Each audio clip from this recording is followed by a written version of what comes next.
Well, it's a good thing I already took my blood pressure medicine, because we're about to cover a topic I'm not really the biggest fan of when it comes to Battletech. Name's It Adam. is time for total clanner death, and my name is Tech Priest. I mean, I And can I get am behind that, but sorry. and I am Star Colonel Imsit Kerensky. A full trinary stands against you. What do you bid? These nuts. Anyway, that's the stream. Just kidding. Just kidding.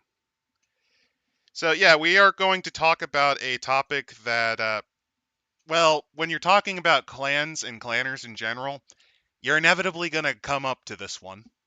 It's the Wars of Reaving, aka Total Oh, I Clanner love it. Death.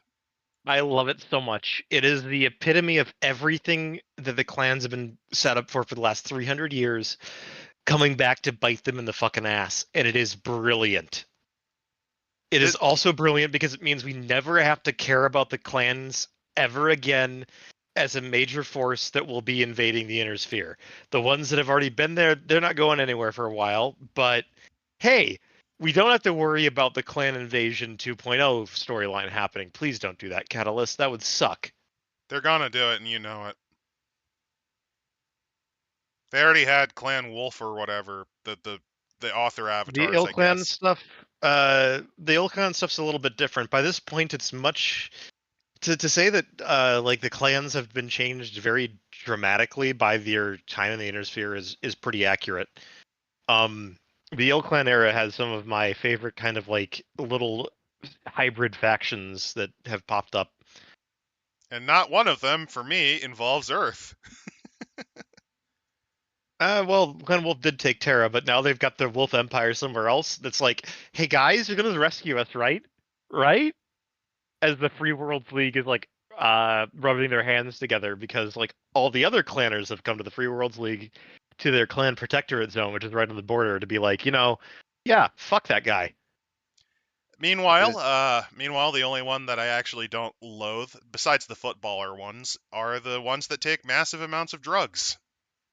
Oh, oh Clan Goliath Goliath Scorp. Scorpion? Yeah, they're doing great actually. They, This they is when teamed they up. really. Well, if I remember, they end up teaming up with a Mexican empire.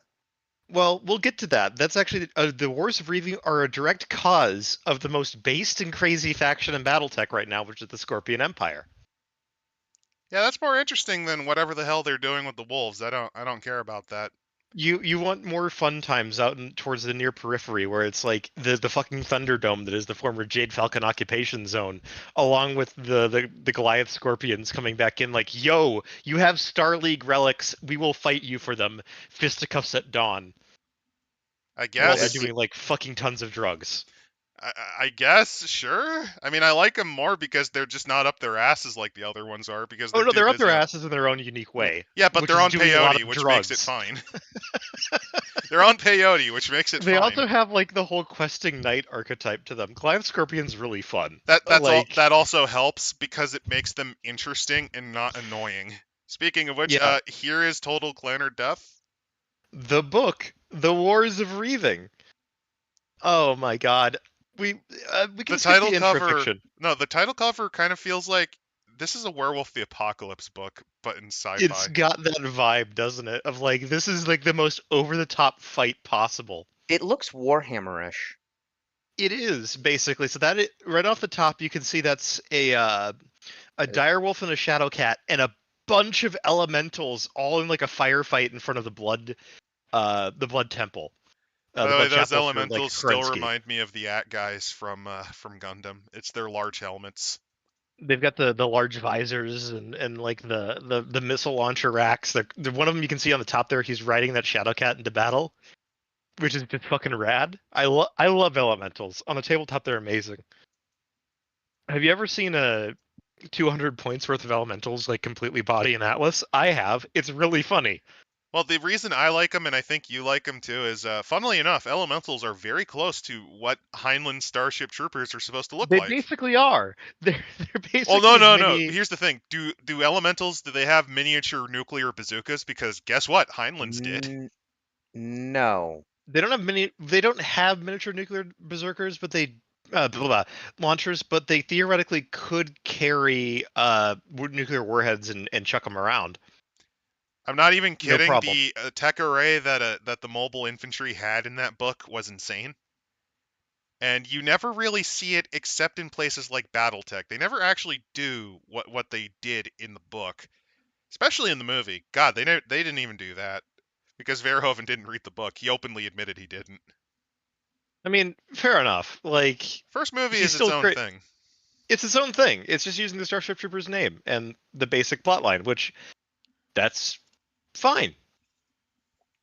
Although it does remove some of the interesting elements, like the bugs in the book actually were intelligent. They had their own organic version of technology. And on top Yeah, of that, they even had the ability to use diplomacy and formed allies. They even had basically the opening of the book. They fought these race of giant blue men called the Skinnies, which were allies of the bugs. But that's a different topic. like, That's a different IP. It's just I like elementals. They remind me of mobile troops. I like them, yeah. and they're able to do some insane bullshit. Case in point, this. Yeah, like the one of the things about the clan invasion that really changes the whole game is the introduction of battle armor because like first off, elementals can shrug off a hit from an inner sphere PPC no problem. They're not going to have fun, but they'll survive it. And they can still then jump onto your battle mech and start carving you out of the cockpit with a small laser in their claws. Also, because it's a personal suit of armor, it's cheaper to manufacture, so they It have way is. more force multiplication than you do. They can also ride clan omnimechs into battle, which is also really fun.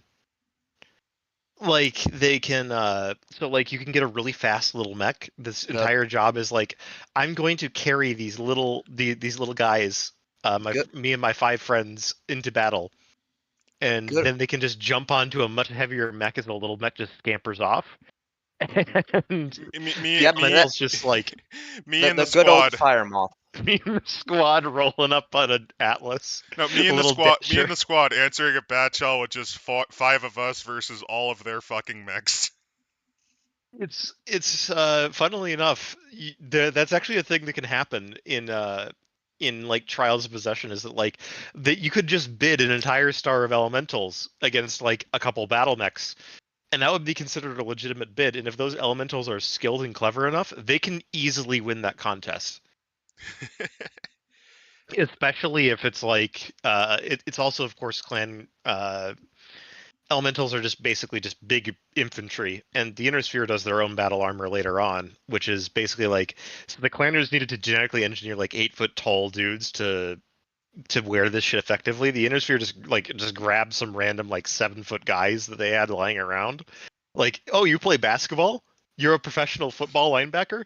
Welcome aboard. Well, no, Put on football's this almost really extinct. Remember? oh, Th- that's th- true. this Professional is rugby player then I guess. well But this is a like this gives me the idea of there's a battle armor company that is just the Harlem Globetrotters. You're joking, but I'd love that. I'm also envisioning. No, I'm envisioning the funny version, which is in the Capellans, because basketball, besides in America, the country that loves playing it the most is China. yeah, it's free. If you don't have a lot of space, it's a pretty decent sport. Like half court, not too big of a space to do, and all you need is a ball. So I will say this: I've shat on Clanners a lot. A lot of that is because my first real exposure with it is their conlang and also Operation Klondike. They Operation Klondike one is of the worst written books in the entire thing that we've read so far, out of quite a few.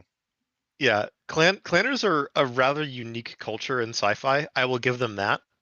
I don't like Uh, them personally, but then again, I'm also the person that doesn't like the Yuzhan Vong. I just don't like them either. which is fair enough. How abominable. But Like machines as well. I will say the clans do have something that I like though. Elementals that legitimately, without the clans, they would not exist in the setting. Correct. They're kind of great. Battle armor is really fun because it also allows you to do stuff like infantry versus battle armor fights could be very interesting.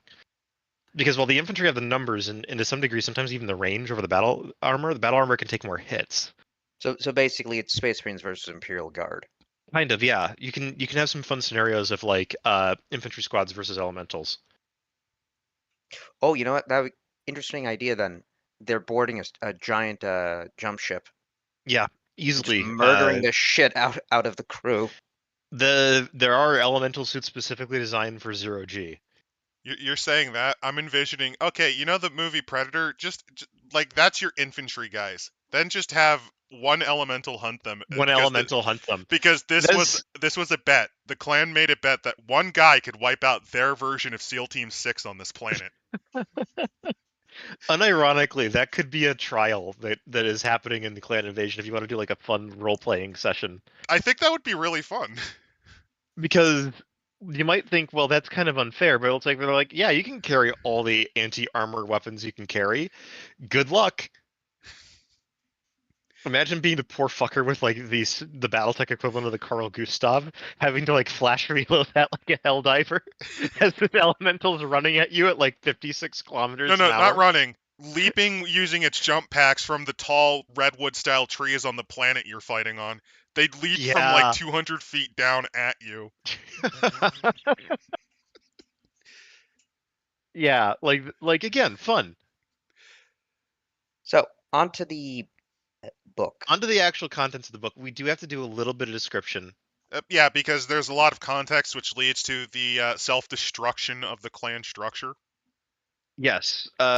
Essentially, this is where like all the hypocrisy, and arguably it really starts at page 12. Like before that, it's just really fiction. And the fiction To bits are understand usually it, you have pretty to fine. understand. I don't the like end it, of the- so what? I don't like clanner stuff, so I'm skipping it. Oh, actually, Yeah. I did take a look at the fiction section. They reference the Battletech cartoon. Yes, they do. They would. By the way, the guy depicted. It's a canonical thing in the setting. Yeah, it's propaganda. The guy depicted in it, the clanner that depicted in it, legitimately led. He Basically tried to did file a lawsuit in Yeah. civil court, and then ended up challenging the judge to a trial of grievance. So he was arrested and thrown into prison for a year.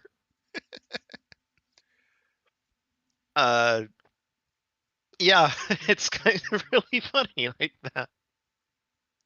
He So- would later actually die during the Wars of Reaving, doing really badass shit. So, nods to that guy. Speaking of death, it opens up with Smoke Jaguar getting destroyed. Right. So, if for those of you, spoilers, Smoke Jaguar got fucking smoked. That kind of really ends the clan invasion era with a couple of operations known as Operation Bulldog and Task Force Serpent. Well, the thing is, Operation Smoke Jaguar first got smoked earlier in what is known as on Fox's Tukiad. So they were biggest day ever. Yeah, so to make a long story short, basically put, after Tukiad, Smoke Jaguar was in a precarious position where they were having to basically puff out their chest to other clans to say, no, we're still strong, we're still tough, we can still take you guys, so don't attack us right now. They got spanked this also similarly hard to. I think Diamond Shark also got spanked real Yeah, hard. Diamond Shark got really fucked up, and Diamond Shark's getting really fucked up is kind of what set the clan on its current course. Yeah, basically. But, like, no other clan but, like, Diamond Shark got fucked as hard as Smoke Jaguar. Smoke Jaguar and Nova Cat both really bit the brick, basically. And while Nova Cats were eventually able to get back on their feet, Jaguar. Well, how the Nova Cats got back on their feet is a fun one, where they were challenged by this new Second Star League, and they were like, okay, so you guys were like, the Draconis comments like, look, they have a stupid prophecy about them joining us, so like we can cheat this. So they challenged them to a trial of possession for the entire clan, basically, and the trial was going to be a coin flip, and the Nova Cats chose the edge of the coin, ensuring that they would lose. Oh. Which is so cute. they could then join the new Star League. Yeah. What would be funny as hell though is if it did land on edge because the ground was damp. and Clan Nova Cat takes over. Now Clan Nova Cat becomes the ill clan. That would be hilarious. Complete accident. Like they actually were trying to lose and they're like, wait, what? Very well. Very well. We are now ill clan. Eat it, motherfucker. But no, they swap sides basically to join the Inner Sphere. Because they're like, this place is not too bad. The worlds aren't as shit. The worlds got are like way less shit. So in short, Operation Klondike, it's written poorly, but it really highlights that the further you get out, it's actually the harder it can get. Yeah, it's actually kind of funnily enough similar to the Alien setting. Alien RPG kind of really covers that a lot of planets you're going to have to spend a lot of effort terraforming. You have to set up shake Right. and bake colonies And build when you're that artificial far out atmospheres. in space, it's harder to even do that. So Yeah, like and the effort they becomes fled in the aftermath of a civil war with most of the right, technical expertise gone. right. And similarly though, once Smoke Jaguar gets fucking annihilated, we have to zoom back a little bit to greater clan politics, especially of the previous leading into the whole clan invasion. Yeah, because smoke jaguars So were posturing, but why were they posturing? They got whooped and why took were you. they posturing? They got fucked at Tukiyed, but why were they even at Tukiyed? We have to go back a little bit further. So the basics to understand right now is that clan politics for the last 2 century, well, last really century before the clan invasion, are split into two major factions: the Wardens, who are like, maybe we should not invade the inner sphere yet, because we were kind of told to protect the sphere. We can kind of watch them and see what's kind of going on, and when the time's right, we'll come back and rejoin the new Star League maybe. And then Also, there's we're the still Crusaders. rebuilding. Straight up, we're still rebuilding. Yeah, too. like the straight up, like, we cannot win a large scale war against the inner sphere yet. We still need to buy our time and actually get to work on that. The Crusaders are like, nah, you know what? I'd win. They're Look at them. They've destroyed all of their military assets in suicide wars. We'd win. so basically the Crusader faction is basically like, you know what? Fuck that. Fuck being patient. Fuck, like, we've waited 200 years. We're obviously more advanced than these guys are. I mean, we Let's almost lost to just- space Afghanistan, but yeah, we could totally take admittedly, them. space Afghanistan with nukes and experienced like guerrilla fighters. Like, you've got to understand that Klondike was not a pushover. And you know what? It was I would written like say, one though. if they Yeah. if they invaded before the Hell Memory Core was recovered, they They've probably had a would have better won. chance. Yeah. They likely would have had an excellent chance. They probably would have gotten bogged down as the great houses start to bring out their nukes, but like, yeah, they would have probably gotten further into the OZ. But because remember, Comstar still would have acted once they figured out, oh, they're coming for Terra. Yeah, fuck that. Yeah, they would have gotten as far as that, and then just They probably would have gotten close to like the old Terran hegemony before Comstar really broke out the big guns. But like their actual navy, because they're the only ones that still have a Yeah. functioning navy. Yeah, mind you. But besides that, But by functioning So- navy, let me clarify. But to get back to where I was all the before, great. Let me clarify. All the great houses do have navies, but it's in the merchant marine style, where they are more transport than they are combat. Mainly because the shipyards were blown up by this they're point. blown up, and the few warships that are around are basically there as a fleet and being. They are not effective assets. Also, straight up, most of them went with Kerensky, went out in the wilds. Yep. So, Most of the SLDF Navy did, and then the stuff that was left in the inner sphere got completely fucked up in the first two succession wars. or were part of the Comstar, or part of Comstar. Comstar Right. got most of it. Right. So with that in mind, again, I'm trying to talk about the internal politics of the clans prior to the invasion. So one of the big things is that they sent in a mercenary unit to do recon, which was the Wolf's Dragoons. They kind of report back that the inner sphere is starting to look like it might be unifying again, which puts a lot of fire under the Crusaders' banner of like, look, if they are all united again in a Star League, what's the full fucking point of like our existence, right? Which then leads towards a few things that happen, which is namely, you know how Smoke Jaguar is incredibly aggressive and are all assholes? Yes, they were. Yeah, so what happens when a Comstar exploration fleet jumps in over the Smoke Jaguar homeworld by complete accident? Total annihilation. Basically, they took them hostage, interrogated them, wiped their memories the best they could, and basically said, okay, the spheroids have found us, we have to go in.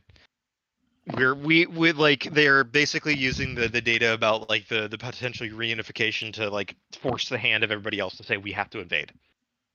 Now there are a bunch of clans who are on the invasion train, and there's others that are wardens who are like, this isn't really what we want to do. And then there's the Star Adders. The Star Adders are technically speaking wardens.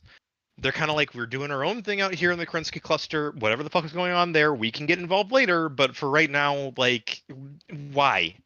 We can wait. Like, it's not that bad. We can wait. But, and also, if the other thing that they do is that at the start of Operation Revival, the Khan of Star Adder basically says this: either we all go or none of us go, because otherwise there's little chance of us winning. And what the fuck sort of point of this entire society that we built is, if only a few clans get to invade, they get voted down. They go, hey, look, think about it like this. If all of us together go, we might actually be able to drive all the way to Terra. Yeah, we could win. And And like then then Smoke the rest of the Jaguar's clans like, are no. like, you just want to become ill clan. Fuck you. Like, and the Star Riders are like, well, yes, but we all want to become that. I'm just saying that the only chance that we have of doing that is all invading at once. And then everybody's like, no, we can't do that. And like Smoke Jaguar and the Crusaders are like, you know what? I bet you that 4 clans could do it. 4 clans could take the whole 4. sphere. No fucking problems. And then the Wardens are like, no, that's stupid. 8 clans could take the sphere. We have 4 in reserve. Again, So- this is after a couple hundred years after a demented, brain-damaged furry took over from his father, disappointing him in his grave. Right. You got to keep in mind that this is hundreds of years of a dude who didn't know jack shit about military, but played a lot of Hearts of Iron 4 in a fursuit. Yeah, so I just he's need to a build up Grisha, political but power. a furry. Yeah. The So you have that. You have demented war veterans, because keep in mind, a lot of them were so badly traumatized by the Civil War. like this whole idea of a caste system and like warriors being on top of society sounds pretty fucking great, really. I've seen Starship Troopers. That works out That great. works out just fine. Yeah, if you think about it, this is just the subversion of Heidland, if you think about it. Yeah, real deep cut from the Battletech writers there. Totally not their fetish. Also, low key, I'm reminded because Star Adder kind of reminds me of something that you saw a lot in sci-fi pieces and a lot of movies in this time period. Early 80s to late 70s was the era of the blue collar worker protagonist.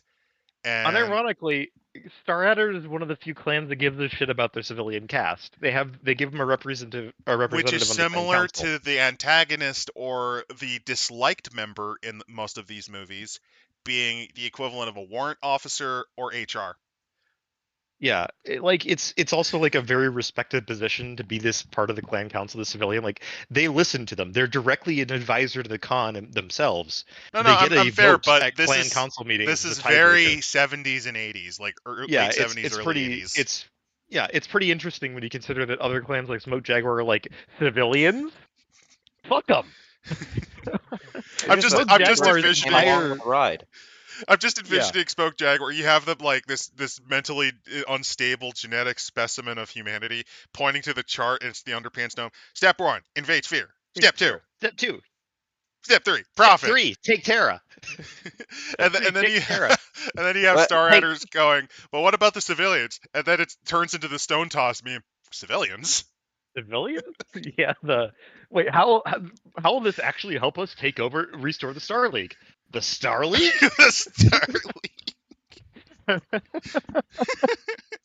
So yeah, the most warlike of the bunch managed to convince Smoke them. Jaguar. So they managed to convince them, and there's some trials that basically then determine which clans are going. Because basically, the only clan that had voted no to invading the Inner Sphere was Clan Wolf, because they're like, this is stupid. Because they're also really supposed to be the smart ones.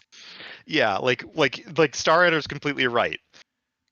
But then they had to go along with it because they're the honorable people, for honor's sake. Well, basically, the vote was basically against put them, the other so clans strong-armed. Yeah, the other clans basically strong-armed them into it, where they're basically like, okay, look, Chucklefuck, if you really think that we can't win, put your money where your mouth is. Either you win or you get laughed at for the rest of eternity. You're invading. No ifs, ands, or buts. Also, the more pragmatic is we're not letting you keep your forces here.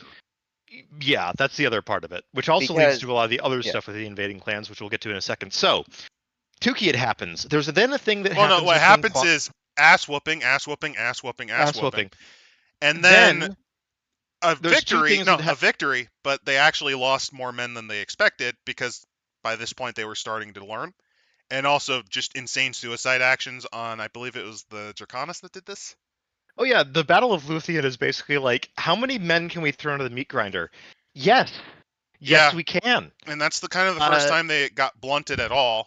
And then there was a counterattack at Twycross. There was a clever bit of bidding at Wolcott. And then there's Luthien. Luthien is going to be in the new Clans game. I hope to God, because it will be really funny to see like the whole like we're invading the sphere to defeat the fascist regime of the Draconis Combine is really ironic coming from Smoke Jaguars, and I love it. It's the demented clan thinking. Don't worry, we are Uh, here to liberate you. We're the liberators as they bomb Turtle Bay into oblivion with a warship. We're liberating you from life, Yeah. which Uh, considering We your are the inner true clan upholders of scum. the Star League, they say, as they massacre civilians from orbit. Well, hold on. That Let's be is the fair. legacy of the Star That is League. the legacy of the Let's Star be League, fair. but you know, Yeah. like you know, come on, let's be a little generous to Smoke Jaguar. They are a little brain damaged. I mean, all of them are from their All eugenics of them are, program. but you know, so the next How step. much effort do you think they put into their eugenics program to also give them attributes of animals, like full-on furry? No, they did No, not. they didn't. They didn't. They didn't do that. Come on. What they did No, do is they did have breeding programs for their totem animals, though, so that they'd I have them around. knew it. So like, you know, you'd have like wolves that Never are in a trust them. zoo, Never trust basically. them around their totems. You don't know what they do to them.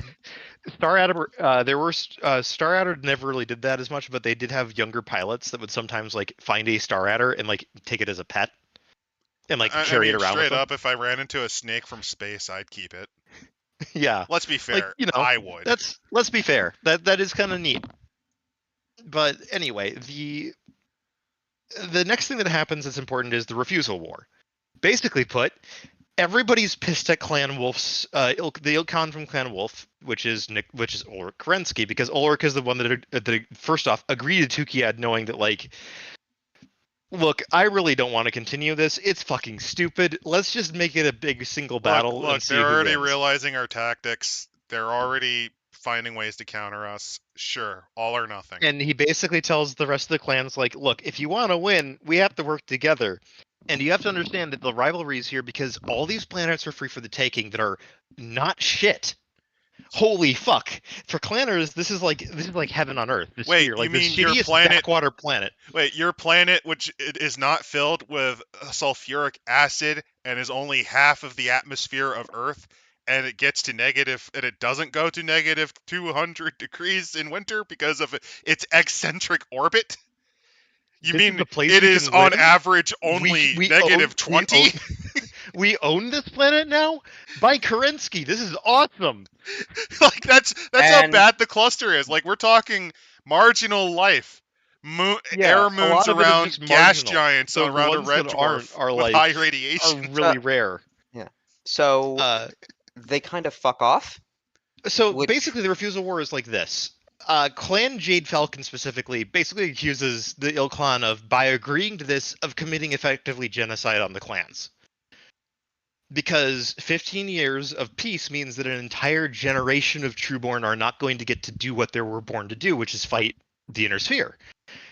And it's also giving the Inner Sphere time to then come back, counter-invade them, and wipe them out, and doom the galaxy to the barbarity that will be society without the clans. Can you So imagine? genocide. Can you imagine a world without the clans?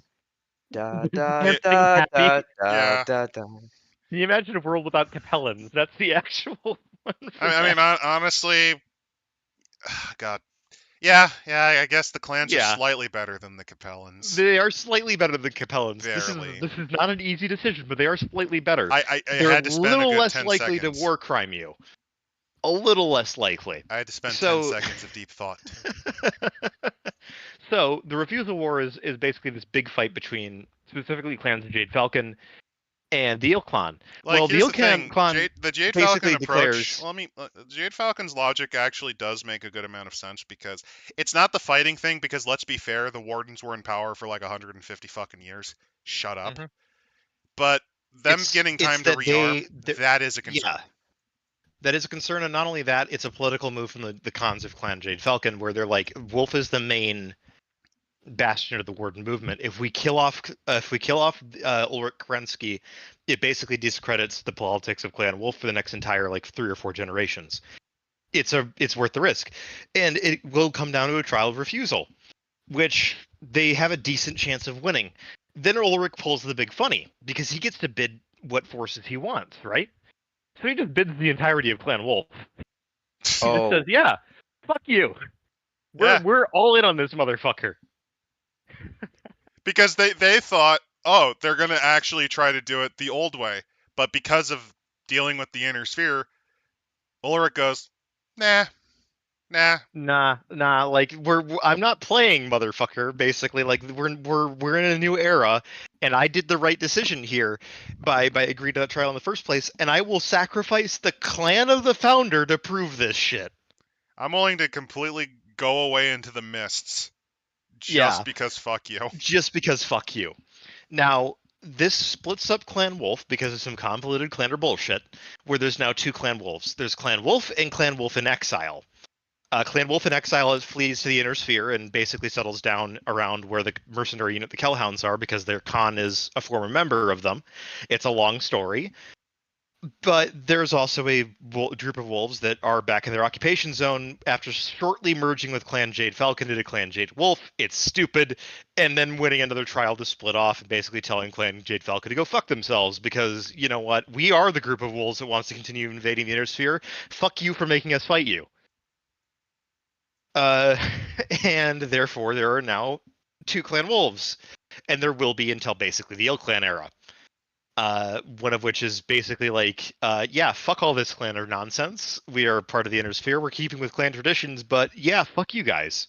And then the other one that's like, we will be Ill Clan. Fuck you, Clan Wolf in Exile. We hate you. Anyway, so that's the refusal war. Then, which leads into basically Bulldog and that and the destruction of Smoke Jaguar. But in the meantime, there's these interesting series of events that happens called the Harvest Trials. Basically put, Clan Jade Falcon and Clan Wolf at this point are in really fucking shitty positions because they just blew their entire like fighting potential in basically a death struggle against one another. Yep. And they were the strongest invading clans because Ghost Bear doesn't want to go anywhere and Smoke Jaguar is currently on fire. So They're basically stopping existing, yeah. yeah, they're not exactly in a good position.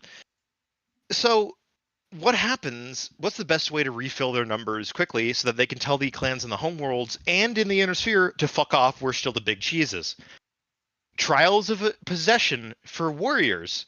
That these warriors are like, you know, that sounds like a good deal because remember, clan propaganda for the last 2 centuries has been invading the Inner Sphere is glorious and you get to invade. Now, the whole thing of not taking all the clans with them left a lot of warriors kind of like, this is some bullshit back in the main homeworlds that are belonging to clans that didn't get a chance to invade. Like, this is some real bullshit. We want to go to the sphere. We want to fight. We want to actually, you know, get a chance at making a name and you know, becoming part of the new Star League and having that as part of our codex and our record and like glorious, honorable combat and all that shit.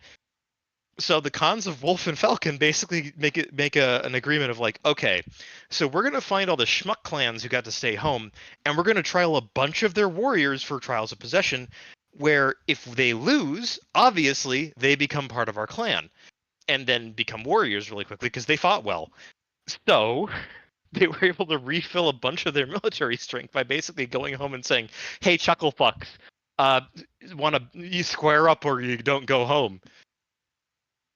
And it's like, yeah, there's basic trials like the coin flip style of shit that brings in a bunch of warriors, which pisses off the home clans a bunch. because what can they do? Well, Because legitimately speaking, what can they do? This is a legal trial according to clan standards that's abducting their best and brightest warriors to the Inner Sphere. They can't do shit about that. This is actually this is a historical thing. Traditionally, lords of any type in feudalism hate when they lose workers. There's Right. a reason why enforced serfdom was a very common thing in Europe for a long time. Right. Now imagine that, except it's a bunch of space Mongolians whose entire legal system is if you can't beat us, you don't get to enforce any of your decisions. So the clan council can't really do shit about this because it's all legal trials, and all the other invading the Star Adder is pissy about not getting to go in the first place. They're basically like, yeah, no, they have a point. Like, these are all legal trials. Fuck you guys for not listening to us in the first place. That's why you're in this situation. Go fuck yourselves. You get what you deserve. You get what you fucking deserve. And then the Great Refusal happens, which is the annihilation of Smoke Jaguar, where basically the inner sphere comes over and challenges the clans to a trial of like, yeah, we know you're planning on breaking the truce and invading again, so how about we make this a permanent thing? If you guys win, no, whatever, you can invade again, fine, fuck you.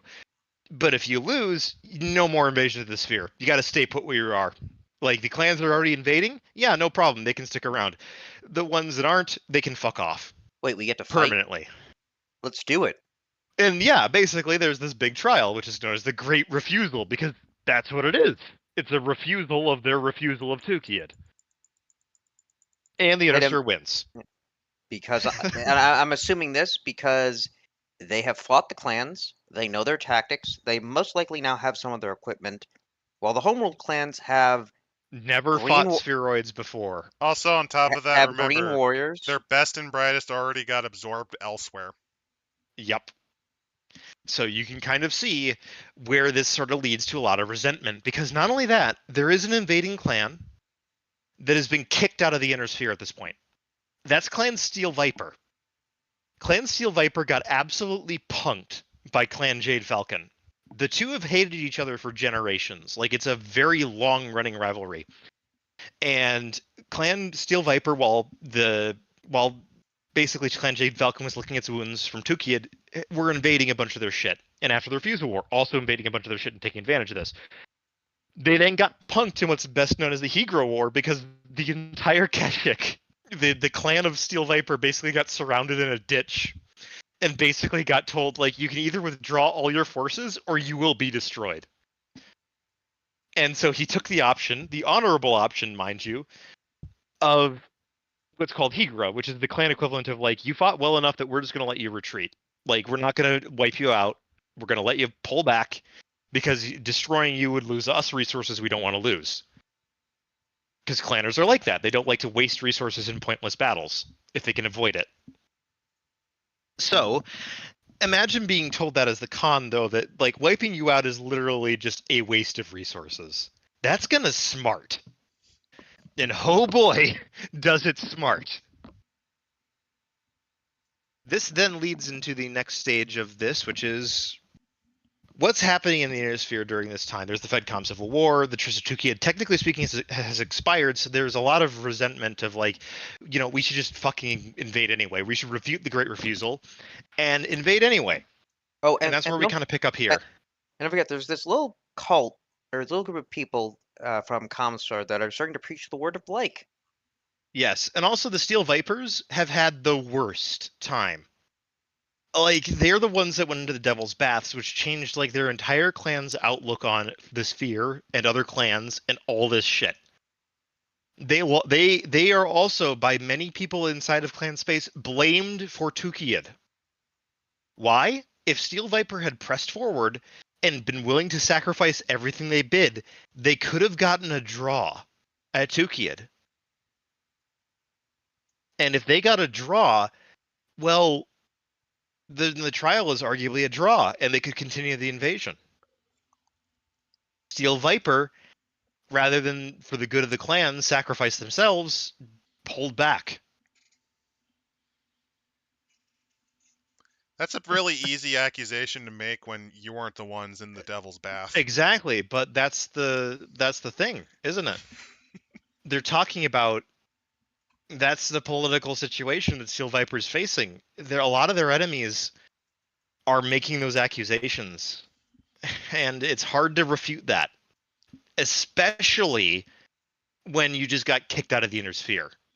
Although you did fuck around and find out by invading another clan's claimed areas. You kind of got what you fucking deserved. You kind of got what you fucking deserved. That's the running theme of this episode. You got what you fucking deserved. Right. And effectively speaking, you've kind of scrolled ahead a bit, but you can kind of see, like, on the side there, I all the actually clans haven't. that are They kind of disappearing. summarized everything that you mentioned. Like, the first 50 pages actually do that. I know. I just wanted to state it because it's pretty good. They do talk about that a bit, but basically put, Ghost Bear decides, fuck this shit, we're going to the Inner Sphere. Fuck off. Like, we're done. The Hell's Horses is also going. Steel, Ice Hellion and Hell's horses are also kind of migrating a bit to sort of the spheres. Snow Raven's kind of been, testing the waters on coming in, and everybody else is in the home worlds that are having to deal with all of this shit and the problems that the invasion clans have brought to them. Namely, let me put it like this: you are the con of one of these non-invading clans. The clans that have invaded have gotten a massive influx of resources, wealth, bondsmen, industry, power, worlds that you have been denied of. That's got us smart.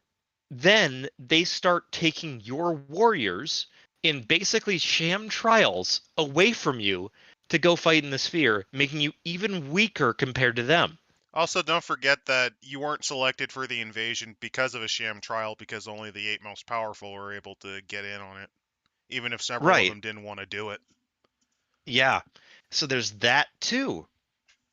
And what page are you on exactly? I'm at about the part where the adders and vipers get pissy with the sharks. Because the sharks, basically, after they lost most of their warriors, they went through an interesting transformation where they're merchants. The trials of possession, aren't you? Then, right? Yeah. Okay. So this is where it really starts to kick off the Wars of Reaving. So basically put, the Fire Mandrills do politicking. And Clan Fire Mandrill is notorious for two things. Number one, being assholes. Number two, being assholes who fight among themselves as much as they do with the other clans. The political wrangling the example of brain rot that should not actually survive in logic. Right. They are basically the most clan-like of clans, and they are a bunch of little mini clans that pretend to be a bigger clan that all hate each other and fight each other constantly. So, and this is all based on their bloodhouses, by the way. So there's even more stupidity.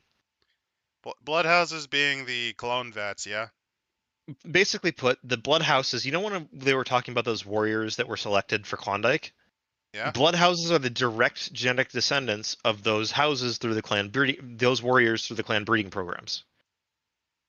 Now there are other bloodlines that have been spliced into them, but in general, they're all genetically linked to these 800 individuals, and then mixed together and using clan genetic breeding and optimization and interbreeding occasionally. I hear that, but all I'm envisioning are the exotic bulldogs where they look like synapsids. 2 times 4 times smashed and slammed. Smashed and slammed. I'm just envisioning that's what they look like now. Brachiocephalic. I mean, that's basically elementals, right? Like they're just big, massive fucking dudes because of that. Dies at the age of 30 because of an oversized heart. Megacardia. Have fun. Yeah. And it gets to kind of like basically the clans I hate are the ones that adapted the most, like Diamond Shark and Scorpions, which are on drugs. Scorpions are like, do drugs, kill a Battletech. I mean, to be fair, be how they do. To be fair, that is a great way to live in the shithole universe of Battletech. Let's be fair, Battletech is kind of a nightmare place to be. It can be at times. On the other hand, it's also kind of rad. Like, it is future of the 80s rad, but, you know. In any case, so politicking is happening back in the clan council, because you've got to remember that during the last thing, there's been a few clans that have been either absorbed or destroyed. Clan Wolverine got destroyed. You lost clan Smoke Jaguar basically committed. Clan Smoke Jaguar is gone because they fucked around and they found out. They basically kept going psychotic until eventually they ran. Yeah, Clan Mongoose got absorbed by Smoke Jaguar and they did nothing with them.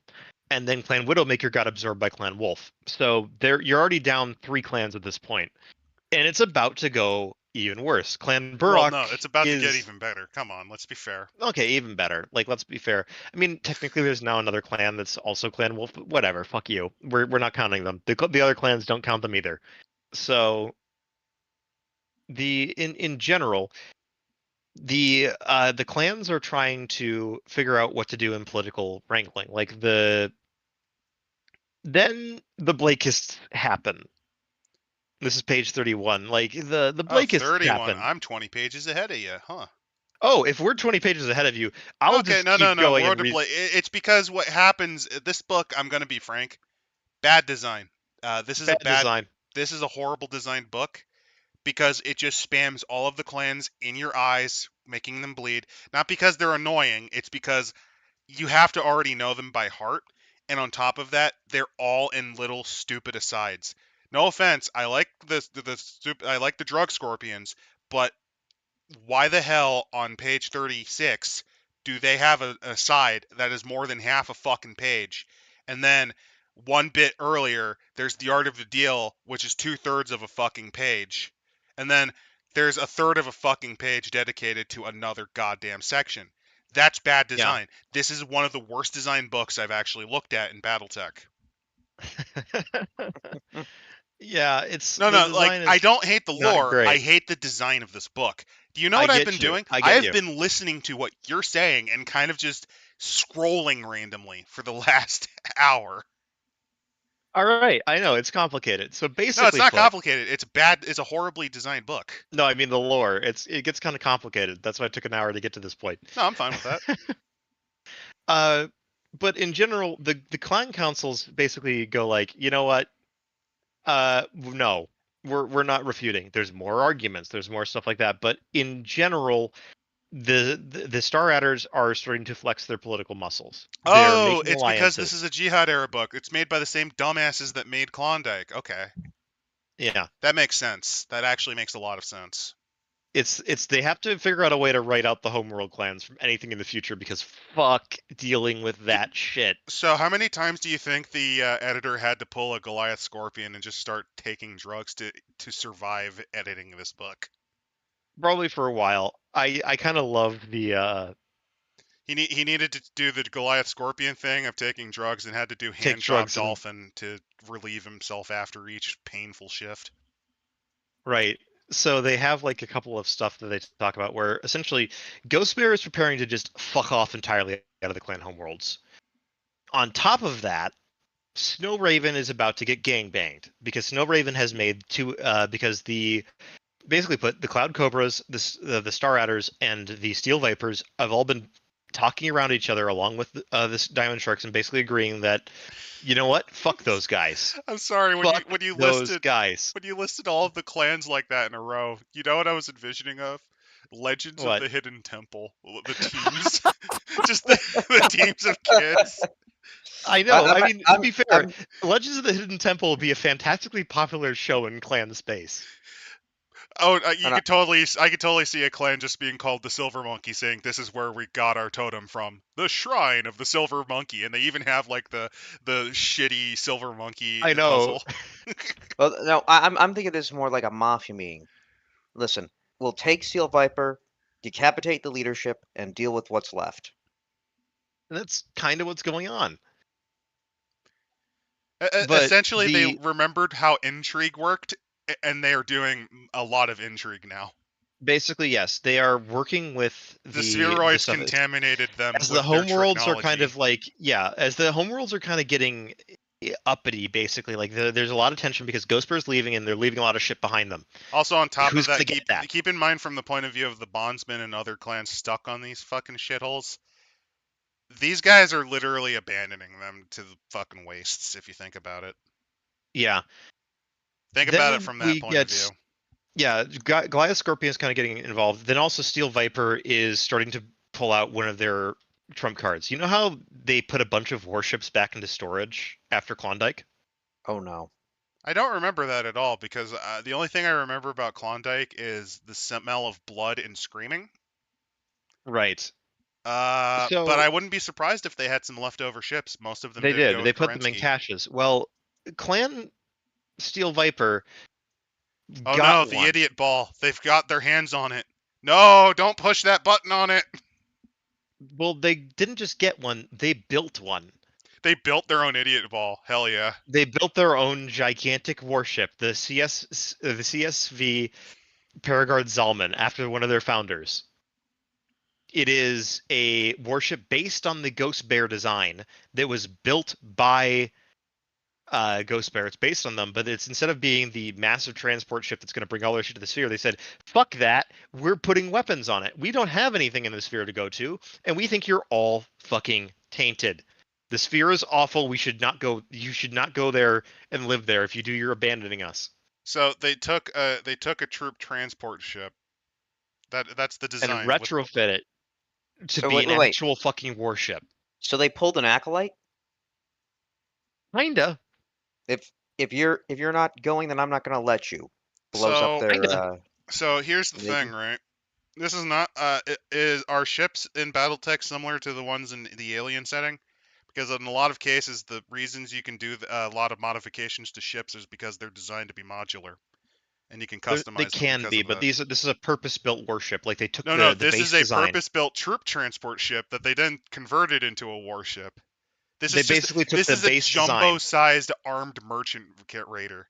Not really. Like they took the basic design because the design originally of that troop transport was for a large warship, but they hadn't figured out like Oh God! So who should I make fun of more? Ghost Bear for doing a Russian thing where they up armored the fuck out of a troop transport, or these guys for taking a troop transport and turning it into a warship? they took a troop transport. They basically did what was done with like large merchant ships back in the Age of Sail, where like they'd cut Yeah, them and down. those didn't work anymore after the Age of the Ironclad for a reason. Right, but that's basically what they're doing. They're like, okay, so you see this troop transport, ditch all the shit that's involved with troop transport, rejigger it a little bit, and it is now an Get rid of incredibly all of the lethal battleship. lifeboats. Get rid of all of the Yeah, lifeboats. and it is now the deadliest son of a bitch in clan space.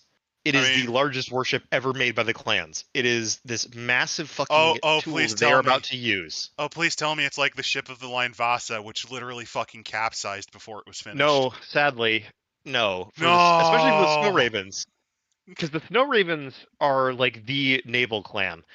You want to know the dry run they did on this battleship? They threw them up against the Snow Raven fleet. And there is no more Snow Raving fleet. There is not much more of a Snow Raven fleet. And on Hmm. top of that, the Star Adders and Cloud Cobras are also getting involved with this, of ripping up everything related to the Snow Ravens and pushing them out. You know, if it wasn't for Because the fact that this was written by the people who did HeroClix, I would have been like, this feels like sequel Star Wars writing, where you have like 1,000 Star Destroyers appear out of nowhere, and then all of the this is just galaxy one ship. decides to care. No, no, it's just This is like just one ship the and it's way they're limited explaining to naval clans. battles. This just Well, I would say this is then more like Dark Empire, where the Reborn Emperor technically has a whole bunch of super weapons that he built in a few years. I mean, I guess since They've they been aped building a this lot ship from, over like the last decade, basically. I Like don't they give a shit. You're basically like they're overemphasizing the quality of one good ship. One good ship can yeah, easily be destroyed. Just aim for certain parts. Like you just they can, but there's the fact is that it is screened by other ships. Like it's not No, no, just this I'm one ship they aware. have. I'm aware, and it's just I never been a fan of that when it comes to sci-fi writing because naval battles don't work like that. They just fucking don't. They Eh, they don't. Let's be fair. But They but here's don't. the thing, we want it to. Not everything can be like Gundam, where the white base single-handedly destroys an entire army. But it's fun. but it's fun. Yeah. I'm being a bit of a shitter since they have escorts. I just had to ask about that because otherwise it gets ridiculous.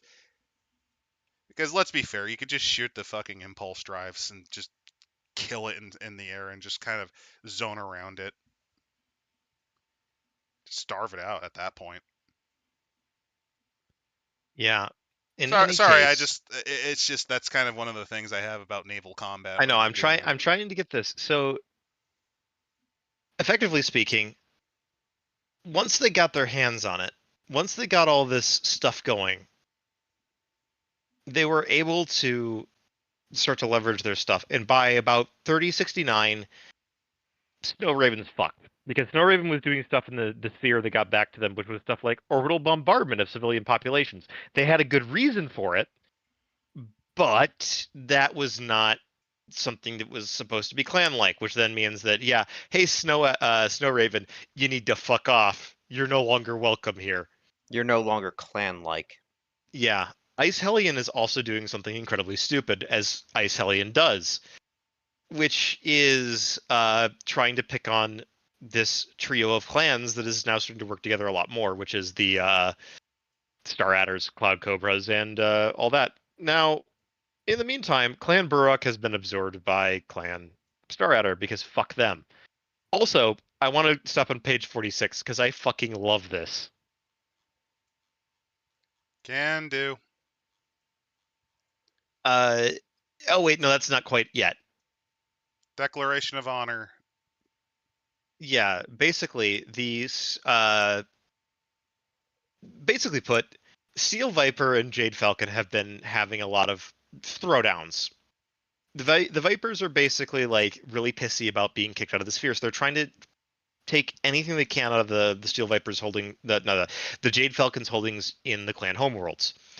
And one of the things that happens is that the Vipers basically put, the Vipers are fighting on one of these worlds, and in clan bidding, basically put, you can make a bigger bid and then you can send smaller forces. Totally legal by clan standards and totally honorable. Steel Viper is losing. The Falcons, because, well, you know what? Fuck these guys. Call in the rest of their bid. The rest of their bid included artillery. And this was I want to note this. This was accepted by Steel Viper ahead of time. They knew they had this, and Jade Falcon just decided to use it because fuck you. Such a This nasty really clan. pissed off Steel Viper. And then we get to introduce my favorite character in this thing because he's about to cause all of the problems. Con Brent Andrews of Steel Viper. For the last like 15 years since Tukiyid, where he was there, he has been smarting about that. He has been raging at every clan that isn't his at all. Ah, yes, the breeding conditions have clearly caused idiot balls to spawn. So can I mean, Basically, he's blaming the Jade Falcons for Are you not sure fighting he's hard not enough. a, are you sure he's not a smoked jaguar who got lost? Might have been. can we call him the Donald Trump of cons? He kind of is. Right. He Because I'm reading this Declaration of Honor, and the fact that they're voting to that's censor, Hoskins. That's yeah. one of that's one of the things where it's like they're talking through here about like the whole situation that's going on. And they even talk about like that the Steel Vipers are being bitches. Like, I love this about the council meeting. Kale Pershaw will become relevant soon. It's really fun what he does in this whole shenanigans. Still, him I don't calling know. out. The more we learn about the psychology of the type of people that lead these fucking shithole clans, the more I think Patrick Tomlinson could totally be a clan leader. Kale Like a con. Pershaw is based, and I will feel nothing wrong about him. He is my favorite metal man. But by this point, Kale Pershaw I is mean, like I more wouldn't machine than expect him man. to succeed. I'd expect him to get the clan wiped out, but come on. But I am reading this part about the Andrew's calling the Falcons to be expelled. Because they're calling him Desgra, because obviously the Falcons what are they've done, Desgra. they're You know what? tainted. They're They tainted say by the inner sphere. they've told me that a lot of big people, a lot of important people, they've said they've been doing bad things in the inner sphere, unclan-like things, nasty things. So we call them Desgra. Right. Basically disgraceful. Like less than clan-like Yeah. behavior. They are not worthy of consideration as clan. Can you believe this? They allow a freeborn to claim a blood name. A blood Now, name. admittedly, this gets kind of funny. That freeborn is technically the result of two trueborn from the same Sibco fucking one another, and the girl getting pregnant intentionally. And it's a long story. And that's the problem. To understand, this is basically like a brother and sister fucking. Okay, that magical realm's going on. You talk about the incest and why they should all be thrown in prison and beaten to death with Bibles. I'm going to get something a bit more strong. Yeah. They're using artillery. They're using support roles. Some, I assume, are reasonable weapons. Are reasonable warriors. Our honorable warrior. The they've been working with the inner sphere. The barbarians of the inner sphere. They're barbarians, folks. It's not good. It's not good. All right, back to the Rick and Morty style fetish crap. They're skipping over that, but basically put they're talking about like that the Viper that the Falcons are not playing like clans should play. Meh. And Ah, yes, the a no lot of true other Scotsman. clans That's actually are fitting that with the Scottish obsession, the Scotsman fallacy We is being used here. we call them basically put we call them Sinos, clans in name only. Hey, what are look, the there's the metal Taquinos chicken. It is. Take their coat. Take their coat. take their coat. So they effectively speaking, there is a vote, and Andrews loses.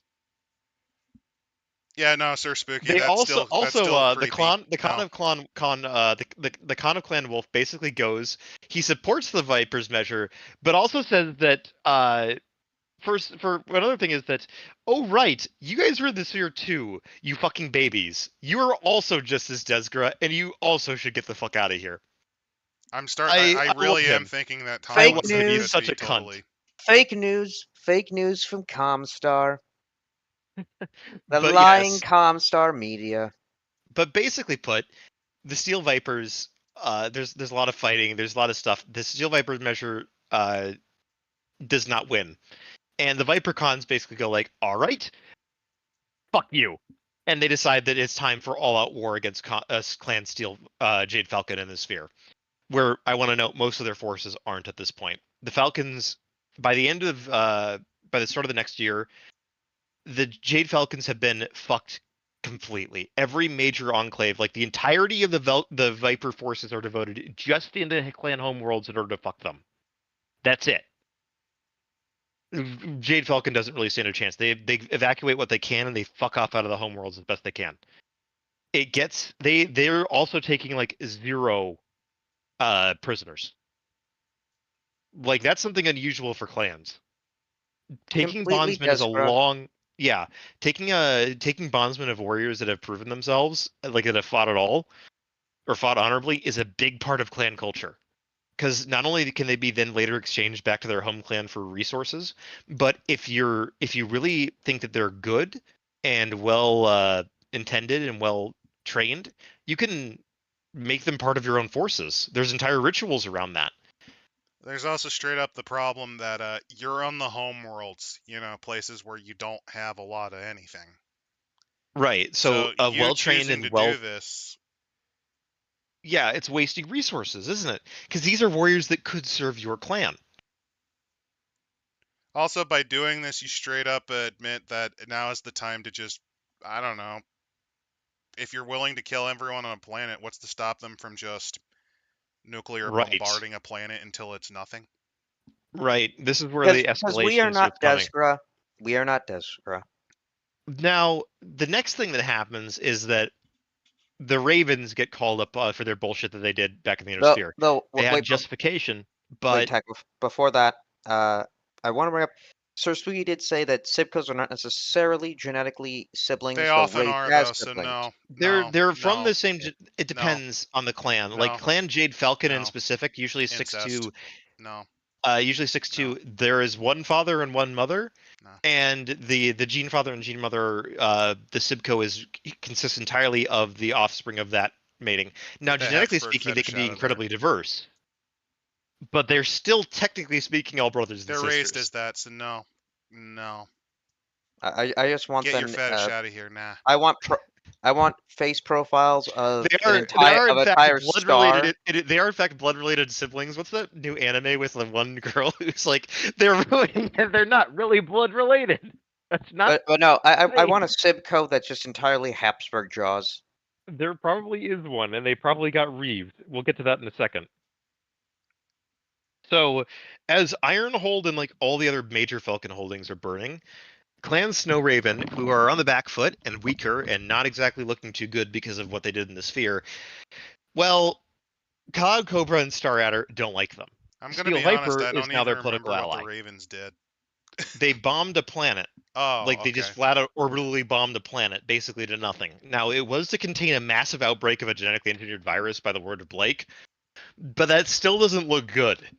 Because remember, the clans after Turtle Bay basically said you cannot use warships against the Inner Sphere directly. You just cannot. It's not fair. It's not honorable. It's atrocities. And we are, if nothing else, honorable warriors who would not stoop to such Desgra methods. I wonder Says- what you would think of your ancestors when they did what they did during the Civil War. Oh yeah, again, clan hypocrisy, man. It is a constant. I've noticed a common theme. Every time we've done a jihad book, the more and more I either dislike the design or just like my brain starts hurting.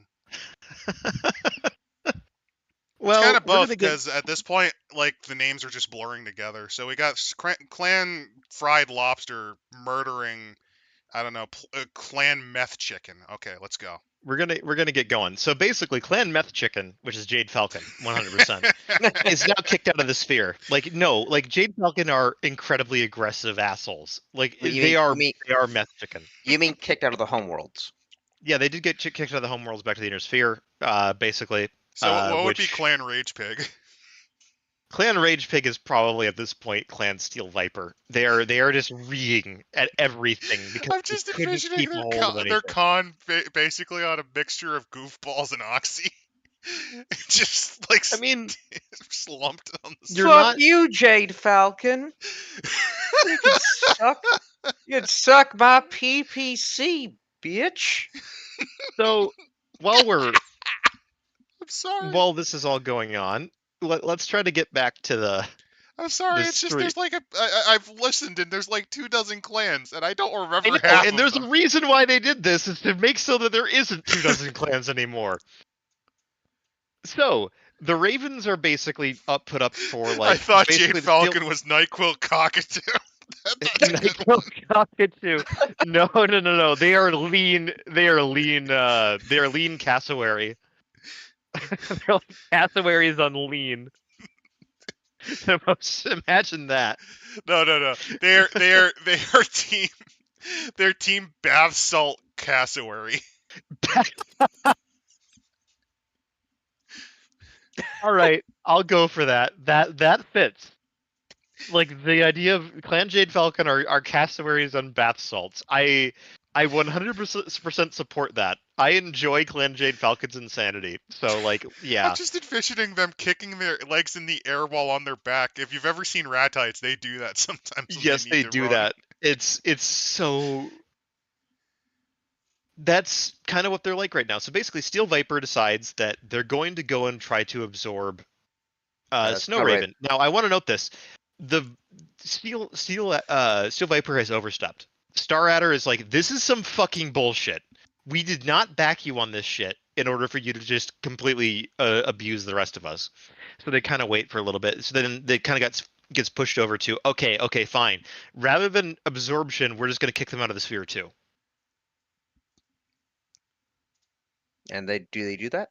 They move to do that. So basically the clan has already figured out. Steel Viper has already been, sorry, not Steel Viper. Snow Raven has already been looking in the Inner Sphere and has found this periphery state called the Outworld Alliance, who also happen to like aerospace fighters and going fast in space. You know, we could go and take them over, no problem if push comes to shove. Otherwise, they could be good trading partners while we're migrating into the spheres permanently somewhere. Opportunity always knocks. That's kind of Snow Raven's whole thing. The decision is made to just go. We're going out of here. Snow Raven then is also being picked on by Cloud Cobra and by the Vipers and the Ravens, and the Clan Coyote is also getting involved because Clan Coyote wants some of what Snow Raven has for warships. So when does Clan Rage Pig get its ass whooped by Clan Happy Merchant Goblin Shark? Happy Merchant Goblin Shark is right now also working on getting the fuck out of here, because as it turns out, After this is bad losing for most of their business. soldiers and the merchant class taking over, they realized, wait a minute, wars like this are fucking bad for business and stupid. Not only are they bad for business, the fact is that the sharks are basically dealing with the inner sphere directly, and they've kind of been caught with their hands in the cookie jar. And they're tainted for that. They're tainted for that, so they're like, oh. So the Snake Alliance takes advantage of this because, quite frankly, Diamond Shark has been a bitch to everyone. Let's call them That's their nature. They're the Crab Pot Alliance at this point. They're basically the crab bots, yeah, the Snake Alliance. The sharks don't go down quite as easily because they still have a decent amount of forces. Also, on top of that, remember, sharks learned that money good, so they use money. Money allows them to absolutely bitch smack the Vipers. Yeah, what they have in the what they basically have in the sphere is a lot of their warships, not in the sphere, in the homeworlds is a lot of their warships, a lot of second line units, and they've been quietly moving the best of their shit along with manufacturing stuff for the sphere over the last couple of years Also, because they're don't forget, after losing all of their best warriors and leaders, they were able to pick quite a few of the new guys from other clans. Right. So the sharks basically is the sharks absolutely bitch smacking the Vipers so hard that they were surrounded, and rather than give them the option to leave, that SAFCON thing, they said, nah, you got to fight your way out, fucker. SAFCON is actually the state conduct of the planet. So basically they said, no, you got to actually fight through our warships. Go fuck yourselves. I'm fighting your warships, you Desgra motherfuckers. Now, they actually keep... by the way, Coyote mentions that the ship is still not fucking statted, so yeah. Yeah, the Zalman is still not statted. It's that bullshit. Zalman manages to finally get in there and start to actually deal with the fleet that the Diamond Sharks have, along with that of the Ravens, who kind of are also fighting. Basically, they're like, yeah, you guys can fight them first. That's fine. Buy us some time. We'll get ready. We'll try to do as much as we can and cover you guys on the way out. So the Ravens basically declared everything they had to defend at Lum, and they're basically like, here we go. The Ravens lose. They cannot defeat the Zalman's really fucking strong, and they just cannot. It's a bullshit unstatable I win button ship. Yeah, they nearly ram it to death. It's as statted as Kane is in Vampire the Masquerade. Yeah, they managed to do that, but at this point, it's out. The Ravens are basically getting absorbed or executed by other clans, and they're leaving as fast as they can. They've done some damage to the Zalman, but they weren't able to finish her off. Oh hey, it's Clan Peyote Dog.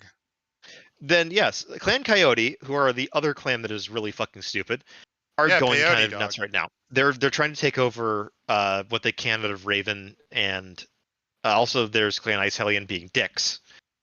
I mean, let's be fair. If Raven was getting killed, wouldn't you try to steal some of their shit while it's still bolted down? Yeah, basically all the clans are engaging in a feeding frenzy on whoever's being kicked down. The next thing that happens, and here's what we get into. So Ice Hellion then decides that, I want to note this. I love you, Ice Hellion. You are the most retardedly aggressive clan of all time.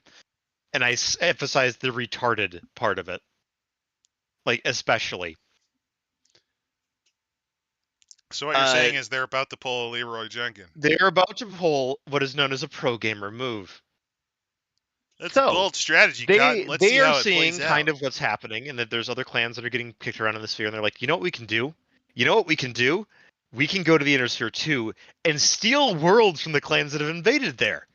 Look at how easy they are to defeat here. It'll be a cakewalk. 5 minutes, in and out. Giga brain, galaxy brain thinking from... yeah. Oh boy, it's big brain time. It's big brain time. Basically...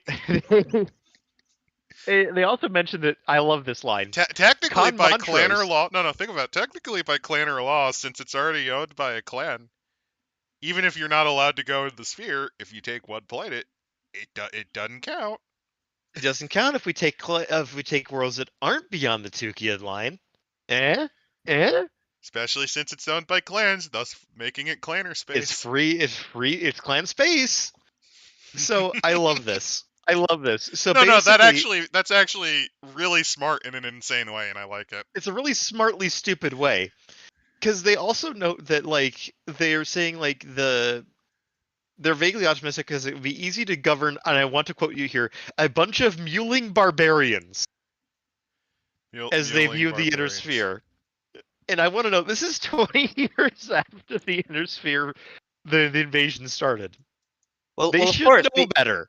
Well, listen, it wasn't Mewling Barbarians that defeated them. It was descendants of Comstar. No, it was team. What, It who was were Team Rage Pig. They didn't kill well, themselves to win to draw to well, tie. Rage Pig should have killed itself to tie. Also, Clan Hell's Horses has the same idea and are kind of migrating into. There's a lot of stuff going on. Mind you, they then have this wonderful thing from Clan Goliath Scorpion talking about Ice Hellion's decisions here. And it's really funny how much they're dissing them. what page is it? This would be page 56. Yep. It is quite It's possible. quite possible that Khan Montrose' own genius set the Hellions up for their eventual fall. Strategic failures aside, overly complicated shell games she put the clan's two men through between 3068 and 3070 were so convoluted that not even the clan's own watch could keep abreast of which clusters were where. It was not uncommon for a Hellion flurry to arrive at their assigned post, get settled, and then within days, or in a few cases hours, be handed new orders for redeployment. Oh, Oh. no! She didn't strategize any of that. She just had the AI for Hearts of Iron 4 manage their battle lines. Manage the line, yeah. Never do that. You know, So it's like even if you call people strategic geniuses, I'm gonna be frank. If the joke is it's she's not a genius at all. This was really stupid.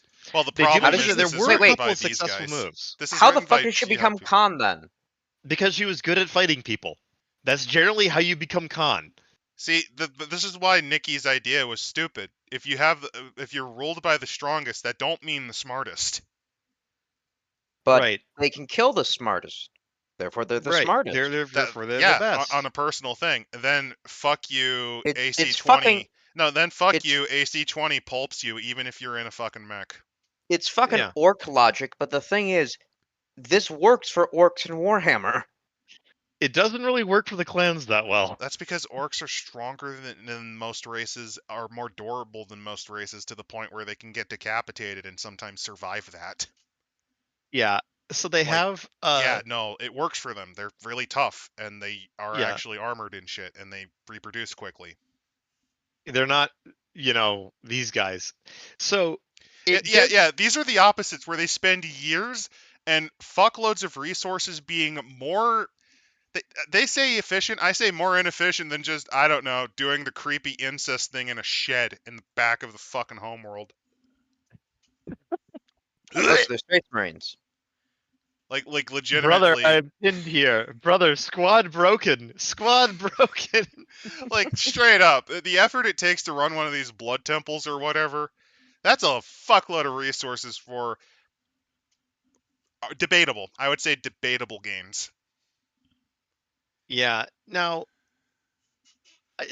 it gets kind of fun here too. So basically, they go in to the Inner the horses and the Hellions. The horses have more success because they're relatively, I would call this unambitious. They're like, we just want a couple of worlds.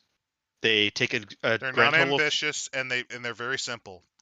Hit with what you bet real quick, take it, and then just leave it be after you get. They knew when to fold. They said, okay, we got these couple, we're done now. Yep, we're done. We can Rather than moving people like in a fucking insane masking motion to take multiple they actually worlds. go in and take this in. So they then talk about a little bit about what is Clan Scorpion doing. Clan Scorpion, Goliath Scorpion, is basically just Getting doing high. meth and watching everyone else kill each other. I mean, wouldn't They're just you? like, yes. They're just I having would the be time of their lives, getting high. I would be sitting in my mech suit, just in my underwear, watching as this burns. Well, your underwear is your mech suit. Those cockpits get hot. So I'm just sitting there in the mech suit, in my underwear, just like smoking a blunt as Seabat's playing as I'm watching them nuke each other. Come on, can't you see? Unironically, Can't you see? this is unironically the plan. I mean, if they're gonna commit seppuku, yeah, why not? Just let them do it, and then just take what's left over. Wait until everything goes completely to shit, and then do your stuff. Right. So they managed to wait. find. Like what the clans were supposed to do in the first place. Right. Who'd have thought the wardens were less mentally deficient? So they've been looking around a little bit, and they found that there's a couple of these weird star periphery nations out there, and we could do something for it. Yeah, because most of these guys are really shit and not part of the sphere, really. Like this one called the Scorpion, or no, the Imperial The Scorpion. calling, like, what was it? The Umayyad Caliph. Caliphate is out there, and then like the Castilian something. Nueva Castile, that's it. Yes. Oh yeah, and then There they are come. Spanish. There are Spain LARPers. I kind of love that. Just in BattleTech, they're like, okay, what bullshit can we steal from history? Yeah, and they just live out in this periphery, being Oh, themselves. you know, it'd be an amazing idea for a periphery nation that actually has like 2 or 3 planets. What? Space Paraguay, based around the time of the War of the Triple Alliance. Space Anyway, North Korean, but Spanish. so as stuff is going to shit in the home worlds, basically every By the way, clan that more was bad in. design, more bad asides that were shoved in for no fucking reason. Yeah, this is basically talking about how like the scientist casts are getting really disgruntled about that we haven't really done much for a while. No shit.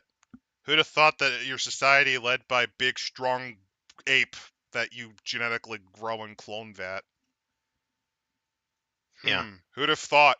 Who'd have thunk that a society made by a demented furry who played Hoi 4 doesn't result Is in a not. very effective society?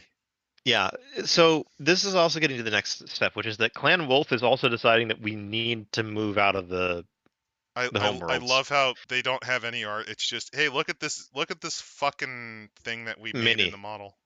I love it though. It's a mad dog. I'm not sure which configuration it is, but it's a I cute mad prefer the dog. art. I prefer the I think it's actual drawings. Would it be a 2? I think. No, that's not a 2. It's one of the. I'm not sure which configuration it is. It looks like it's got 2 SRM6s and an LRM20, and then 3 lasers in one arm, and then 2 And in don't forget another. the elemental hanging from its shoulder. Yeah, because they do that. But in it, it's neat. but right. But I think that I prefer drawings usually in books. But right, the main problem is that, all right, the clan is starting to make a genetic repository in the inner sphere. To the other homeworld clans, this is not exactly. You have to understand, clanners get really touchy about their cum palaces. Okay, like, Again, there's a reason why I don't like them, and it's when you describe them in full. I'm only calling it a cum palace because that's what it fucking is. No, like it straight up fucking is. Behold, the Cum Palace. I'm just the cum zone. I'm just envisioning. I'm just envisioning. I'm just envisioning Welcome diplomats. to the cum zone. I'm just Spheroid. envisioning diplomats. Welcome to the cum zone, Spheroid, where we shall take your genetic material and add it to our own for the glory of the clans. It's Team Goliath Scorpion, so the dude's like clearly on a mixture of goofballs and fucking peyote. It's just on the inside. It's just Tiberius's grotto from Caligula. Yeah, that's what I'm envisioning. Only it's with more conviction. Only with robotic like holes and nozzles. Right. So, all right. Are you ready for this to get really fucking wild? So basically, this is when the reaving actually starts. Oh, thank God. Because the bomb gets dropped into clan space that, first off, the wolves have a genetic repository in the inner sphere. Oh, hey, they're bombing it. The adders are trying to play for a new ill clan to invade the inner sphere again, so they push out a fire mandrill guy into charge. As I mentioned before, the fire mandrills are not exactly the greatest and strongest clan, and the fire mandrills, however, had also made a political power play to get Diamond Shark to vote for them. Also, happens. Let's think about it like this: they seem weak, but also they're one of the more aggressive, stupid clans. Right. And now the major thing about this whole thing is that Star Adder was very much expecting that the Ill clan would basically go, okay, we are going to adhere to the Great Refusal. We're never going to bring it up again. They do not do that. Because they're trying to get one of their own guys onto the throne of the Ill clan. I'm looking at the art, by the way, Tech. I'm looking at the art. It is a literal cum palace. Look, it's draining with the fluids. The fluids are draining from it. The cum. No. Behold It's like a fucking Ben Garrison cartoon. well, no, behold the semen waterfalls as they drip forth from the engorged phallus at the center. The master just New World Order was New World Order eugenics palace. God's holy might being the laser, and then you have Yeah. the Garrison signature there. Yeah. So basically, they then. No. and Actually, I I love would this. love someone to make this into a Ben Garrison style parody, where The it like Sharks. uses this.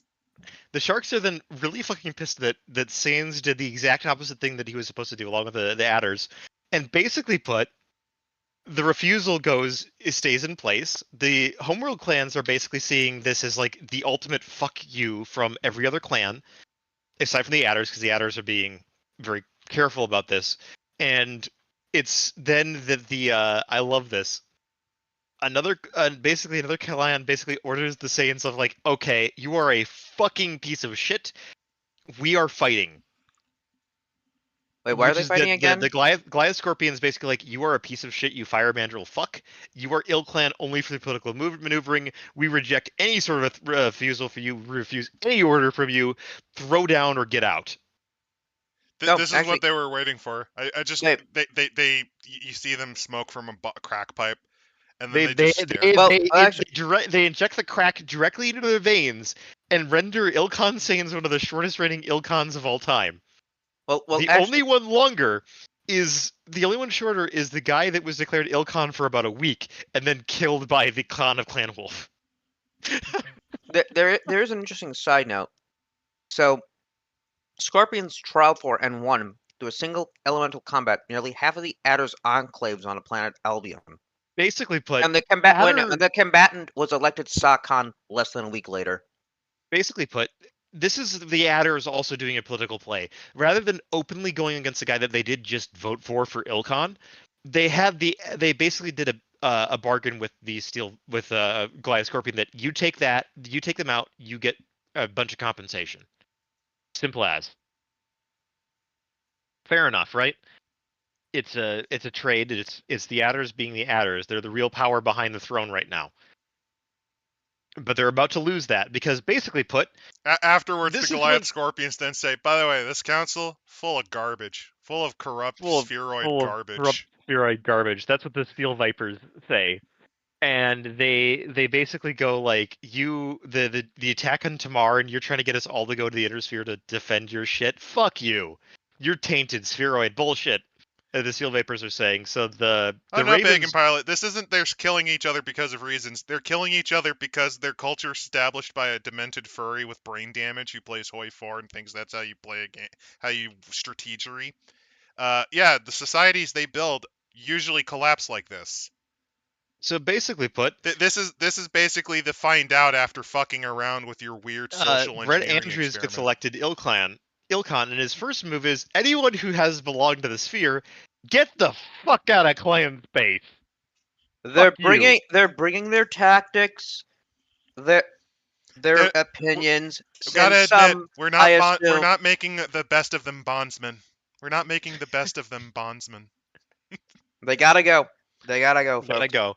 But the council then has an emergency session as well, and they're abjured. And basically put, the clan wolf leader is there and present, did not hold back, basically called this a limp spine parody of a council because most cons weren't there, and basically told them where exactly to stick their aberration. He then the next Andrews basically said, annihilation. Annihilation! We're going to destroy you in a frothing tard rage. We Well, are yeah, going remember, to totally annihilate Clan Wolf. It'll be beautiful, folks. It'll be quick and beautiful, and they deserve it. are And you they sure? Are deserve you it. sure that the inner sphere isn't like laced with some sort of delta wave energy that causes idiots to form? Sanity at this point. Like Are you sure that the inner sphere isn't influenced by like some Eldritchian horror that leeches sanity? well, the clan homeworld certainly are.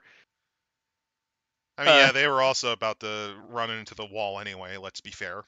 Yeah, basically, so the clans are about to fuck off right now. So basically, Wolf is pulling out, and I love this. So Wolf I'm gonna start to go into this. Now, it is now absolute fucking violence at all levels of society. Like the clan system of like minimizing collateral damage at this point is basically going out the window.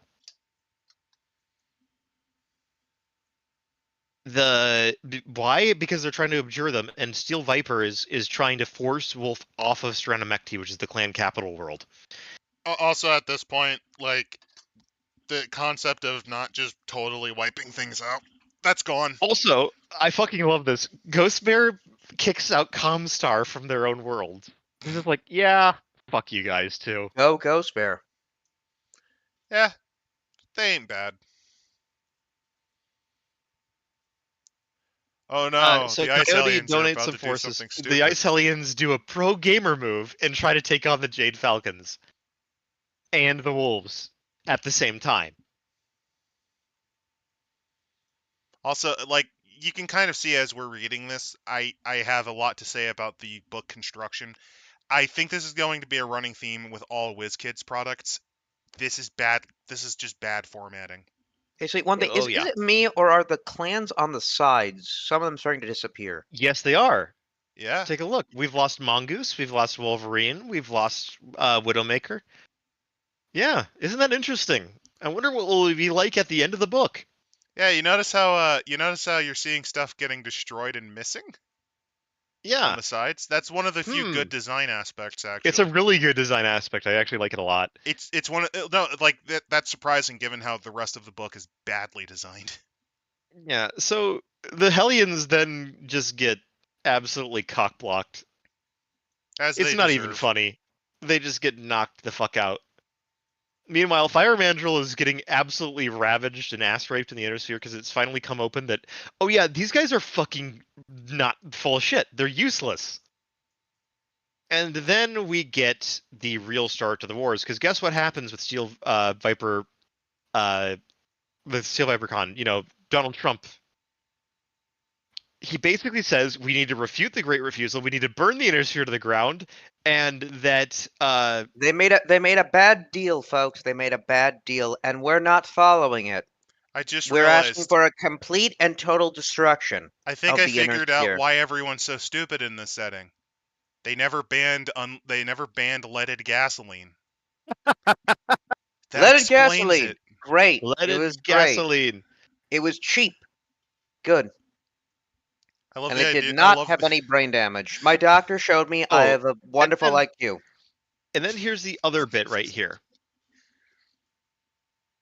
There's a new Ilkhan, and he declares what's called the Reavings. Basically, the only thing what we have to do is, I know the problem with our society. We have to rid us of the unpure elements of the warrior caste, which is anything associated with the failures of Tukid and the failures in the Inner Sphere. We must destroy them all. Destroy them Revert their all. blood names to before the invasion, purify our castes again, and then invade the Inner Sphere without any of that nonsense, and we will totally win this time. Total Desgra death. Are you sure they didn't Basically. take ayahuasca before the reaving? Because this feels like something you do after taking ayahuasca. I want to know. I mean, Red Goliath Andrew Scorpion did. has been notably kind of unstable since Tukid. Well, no, because here's the thing: Goliath Scorpion can handle it because they're used to taking drugs. Ayahuasca is interesting because it's the sort of drug that can invoke schizophrenia even if you never had it. So the other thing about this is that he then kills another Khan right there, who basically calls him out on this bullshit in a trial that's relatively like it's technically legal to do that, but it's not exactly in good taste. I could kill a con on a trial and no one would arrest me. Now, while that's happening, basically put the Ghost Bear Khan as like, all right, fuck this, we're gone, we're leaving completely. The Vipers then declare on the spot. The Steel Viper is basically like, we are going to we're going to destroy all of the Falcon and Ghost Bear blood names we can get our hands on. Fuck those guys. Their genetic legacies, we're going to fucking take them. And we're going to purify them or destroy them, one of the two. And this is what starts the Wars of Reaving in general, because guess what? Clan Wolf at this point is obviously Desgra, aren't they? Because of the Clan Council. So the bloodline of the founder himself is up for grabs. The wolves, to their credit, basically go, all right, gloves are off. You want this shit? Come and fucking take it. And at this point, it is absolute fucking chaos in the capital of the clan homeworlds. Is like the Steel Vipers and the Wolves are at full-on fucking war. The Wolves had moved a group of troops in at this point to like buy time while they got all their shit out of the sphere, out into the sphere. And the Steel Viper doesn't know that quite yet. So it is house to house fighting, which is not something you see often in the clans, in the city to try to kill these warriors that are considered, like there's like no quarter being offered or given. It is. By the way, the best part is even as the wolves are lost, they got one last fuck you in. Right. They absolutely wiped out all Kerensky traits from the blood. They basically said they the Kerensky trait name shall be no more defiled by his ungrateful children, and detonate their entire cum palace. By the way, the best part is the guy doing that was a Kerensky as he said this. Yeah. So Ramel basically stared at them saying, yeah, you're not getting this, rage pig. Cope. So the funny bit too is there's one of the jokes is one of the humorous things is they also launched a bunch of chlorine gas to purify everything just because they're chlorinating the gene pool. Yeah. Oh. No, the wolves did that to mock the vipers. Yes, they did. Basically put, like, they are. It was like a absolutely fucking insanity. Like at this point, no, the like, best part. No, you forget the funniest part. This is the first of the two punches. The second is all other cum temples lost their genetic data for Kerensky and Winston. And Nicholas, all the original genetic files of everyone related to the founder, fucking gone. Oh, so nobody knows if they're related to Kerensky or not. Well, more accurately, the actual like blood heritages, like the actual like genetic repository information of the founder himself and his wife and his brother, all gone, corrupted. And basically any warrior that had a claim on any of those is also dead or not there. So they're irrecoverable.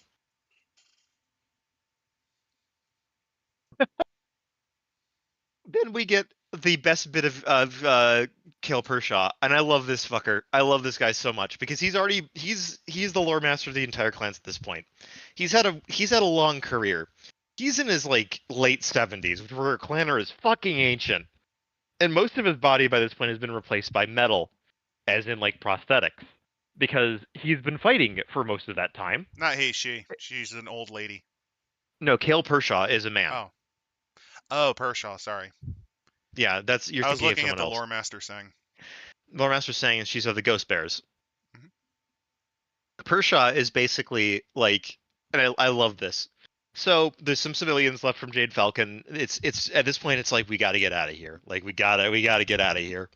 So Pershaw is taking these guys out, and the Vipers look to destroy Pershaw because, well, A, he's a Jade Falcon, and B, he's one of the few. He talked smack to Con Andrews and told him he's a little bitch.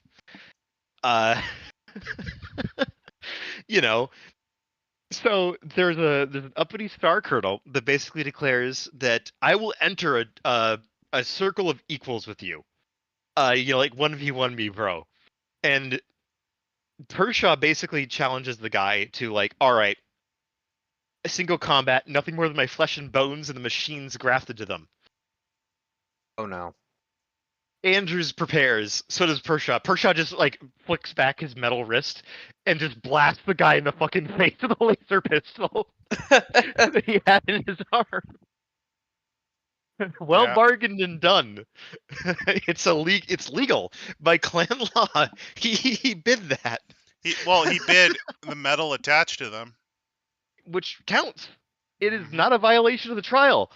He bid. They allowed him to use his prosthetics. His prosthetics happen to have a laser pistol in them. You accepted the terms, bitch. Here you deal with the consequences. And so they all get away until then. They all get off planet and get away, and then the Steel Vipers throw the massive tard rage tantrum because that was totally dishonorable, guy. Well, as he says here, Most of the blood-name heritage that currently hold the taint within the clans ensconced within the inner sphere. Many of those clans share some of their heritage with other clans located here among the homeworlds. Those blood names will be removed, lest they stain and destroy clans that have not even seen the worlds of the inner sphere. My own Steel Vipers have already undergone such triage. During my time as Khan, I put an end to furthering such bloodlines. Alright, Genocide! alright. Basically, the entire clan theoretical system has broken down completely. And this is just the start. Like it goes absolutely nuts. As by the way, the Steel Vipers start to decide that fuck it, we ball, and we're just going to use this massive battleship we have to just orbitally bombard targets because the wolf genetic lineages are no longer viable. They're tainted. We can do whatever the fuck we want to them. Fucking bomb them. Don't bother even fighting. That's about to fuck them over. Oh yeah. Effectively speaking, at this time though, the Hellions have been doing some stuff. The Reavings are happening, and everybody's pulling back and out. And then we get into the next step of the Wars of Reaving, which can best be described as everything goes to fucking shit immediately. Is Because it guess Chalkus? what? Because I'm getting confused here. It's Chalkas. We can probably stop here because I can just kind of give you a rundown of like without the details. Yeah, because I'm gonna Well, be isn't this- honest. is this the I society? fucking hate the design of this book. Okay, so basically, put, It the isn't the lore. society. No, here's the thing, Tech. It is not the lore that I have trouble with. It is how fucking awfully formatted this book is. All right, so the basics then of the rest of the Wars of Reaving.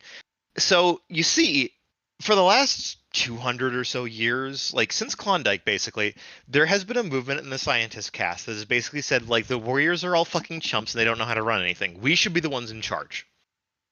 This is called the Society. Basically, their whole shtick is that Nicholas Kerensky was correct in the caste system. He was wrong about who was supposed to lead them. Oh Obviously, no, bitter grapes from a bunch of nerds.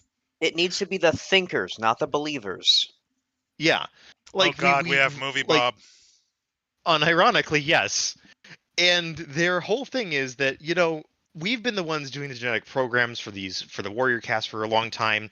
We're the ones that actually enable the clan successes. They're the ones that give them their heart medicine and their Xanax.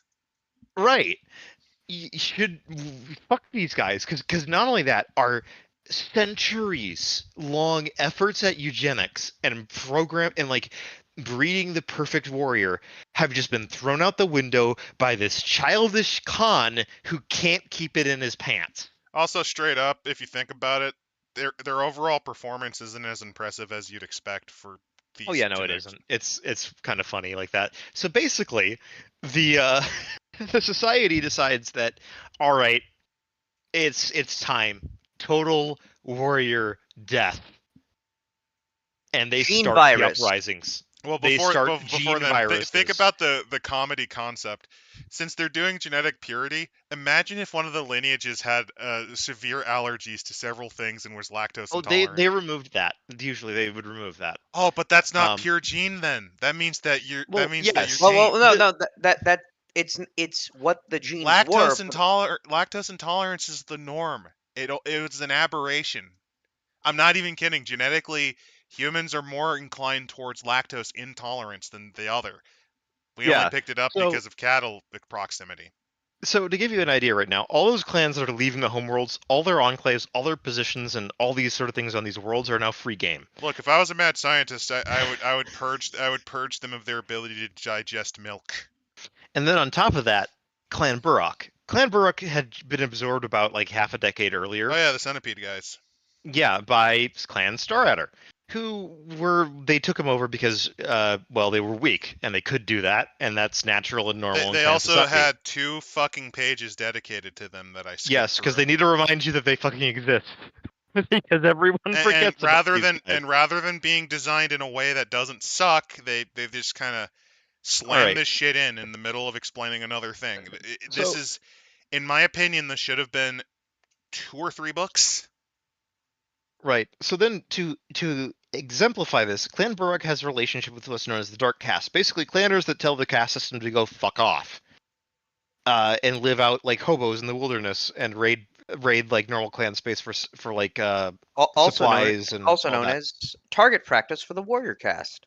Right. That's the only reason why they're not wiped out immediately, because they are at the very least training for the warrior caste, so they're They're not used as completely the others useless. for a population valve, basically. Without them, they would Yeah, have collapsed decades prior.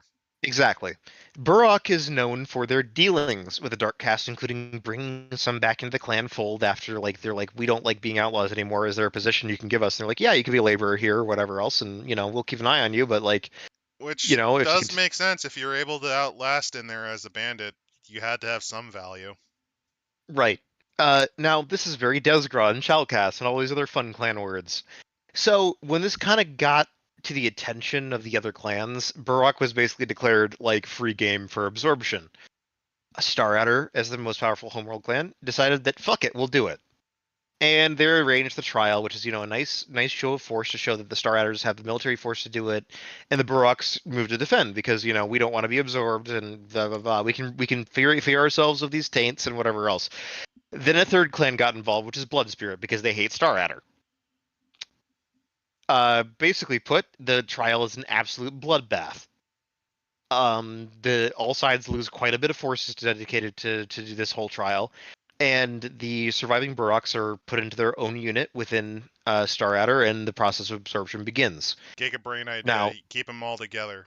exactly, that was the problem. They kept them together because they wanted to ease the transition in. That's stupid. And normally, literally, Conquest 101 is you disperse populations to all I over the know. place.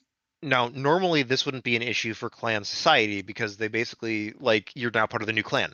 That your previous identity is held in your unit, Yeah, but your new clan is your new clan. Problem. This is the clan that accepted bandits, dude. Oh, yes, and this is where it comes back to bite Star Adder. So, that entire galaxy, what they've been doing over the last 5 years? They've been systematically purging loyalist elements to Star Adder and biding their time. Probably also setting up bolt holes on random, like, one-off planets. Oh, yes. Because they know the Dark Caste. So, hey, it's time. It's time. And they split off again. They split off again, and they start doing their own shit off in the distance.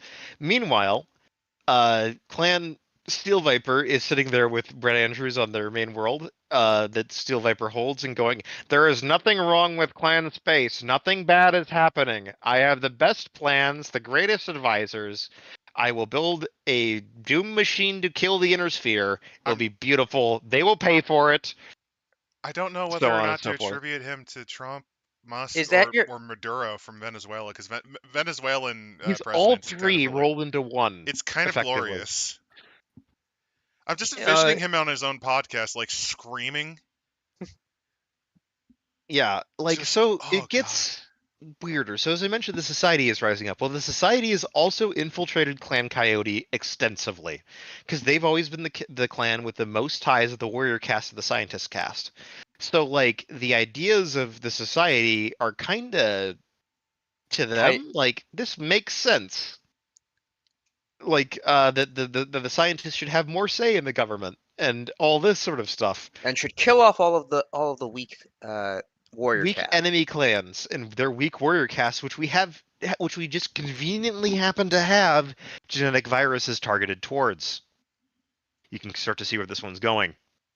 Oh boy! Who'd have thought that having a similar genetic template in most of your stupid soldier configurations would make you vulnerable to viruses? By the way, fun fact, that's actually one of the things that, if you wanted to do something funny with the Star Wars, clone troopers, because they're all based in the genetic template that's actually of one guy. That's actually the plot of the First Republic Commando novel. Yeah, unironically, I thought they did that in, like, the cartoon as well. Yeah, it's a simple plot. It works pretty well. Also, let's be fair, in the cartoon, it was almost certainly stolen from I want to note this, book. for the last couple of decades, in every recent generation of warriors, there's been a deliberately induced flaw in a lot of these warriors by the society to make them susceptible to these kind of viruses. Oh boy. So how does the virus itself work? I'm kind of curious about this. I don't know, clan space magic. Fuck it. Well, Well, no, it's just like they do say this, like the Matlov strain fell victim to advanced septicemia. The Eker strain targeted only partial sequences paired with selected amino acid strings, causing a form of brain fever that slowly deteriorated synapses, effectively causing a dumbing down effect. okay. They They So were basically literally had a turning. virus that made people retarded. Yes. so actually, that means that for the first virus with septicemia, what that likely meant was they were setting it up so that their blood cells were vulnerable to apoptosis by that virus. It's probably something relatively innocuous other than that. It's Yeah, just if you have it's the receptors, you get wrecked.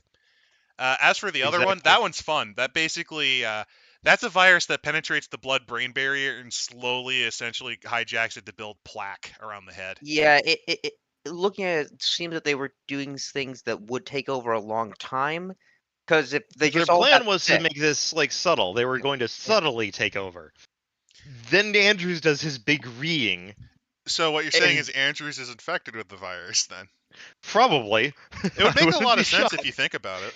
Yeah, Oh no, and wait, he's RFK then. He's got the worms in his brain. he's RFK mixed with Trump and Elon. No, I'm told. You know, the best part is the clans that voted for him didn't vote for Andrews. They voted for the space parasite in his brain. They both-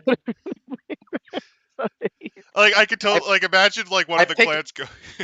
I picked it up in far country. Ah, And okay. then you have clan, I don't know, meth parrot going.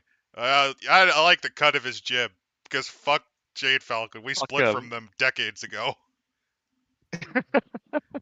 In any case, they go in and they go in hard. Like the clans. The by the way, during this time, Clan Jade Falcon has already figured out because again, Kale Pershaw is a genuinely smart guy, and he's in charge of the intelligence services of the clans as a whole, and he's been piecing together over the last like decade and a half that this conspiracy even existed By the way, through. actually, gene viruses are scary. No, you know what? If I was the evil scientist man, you know what I would have input into my genetic soldiers? A conditional kill switch in the form of at any point I can just, given the right stimuli, cause proteins to misfold in your brain and give you give you basically bad cow disease.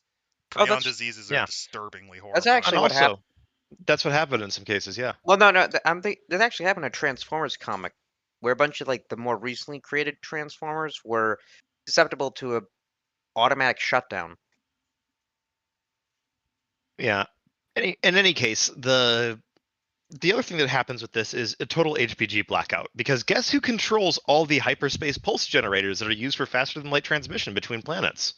Uh, Hmm. it, Who wait, could with this it, be? What wait, caste do you think controls the communications network of the entire clan? the Warrior Cast. I'm No, actually it's the scientist caste. I actually am envisioning a dude going through the brain plaque going, You say funny things, Magic Man. Now tell I me like the your words as words. I go into space." And then he just cuts off the phone and you just hear sad noises coming from his cockpit because he can't listen to a radio. Yeah, he doesn't know how it works. Oh, that's kind of sad.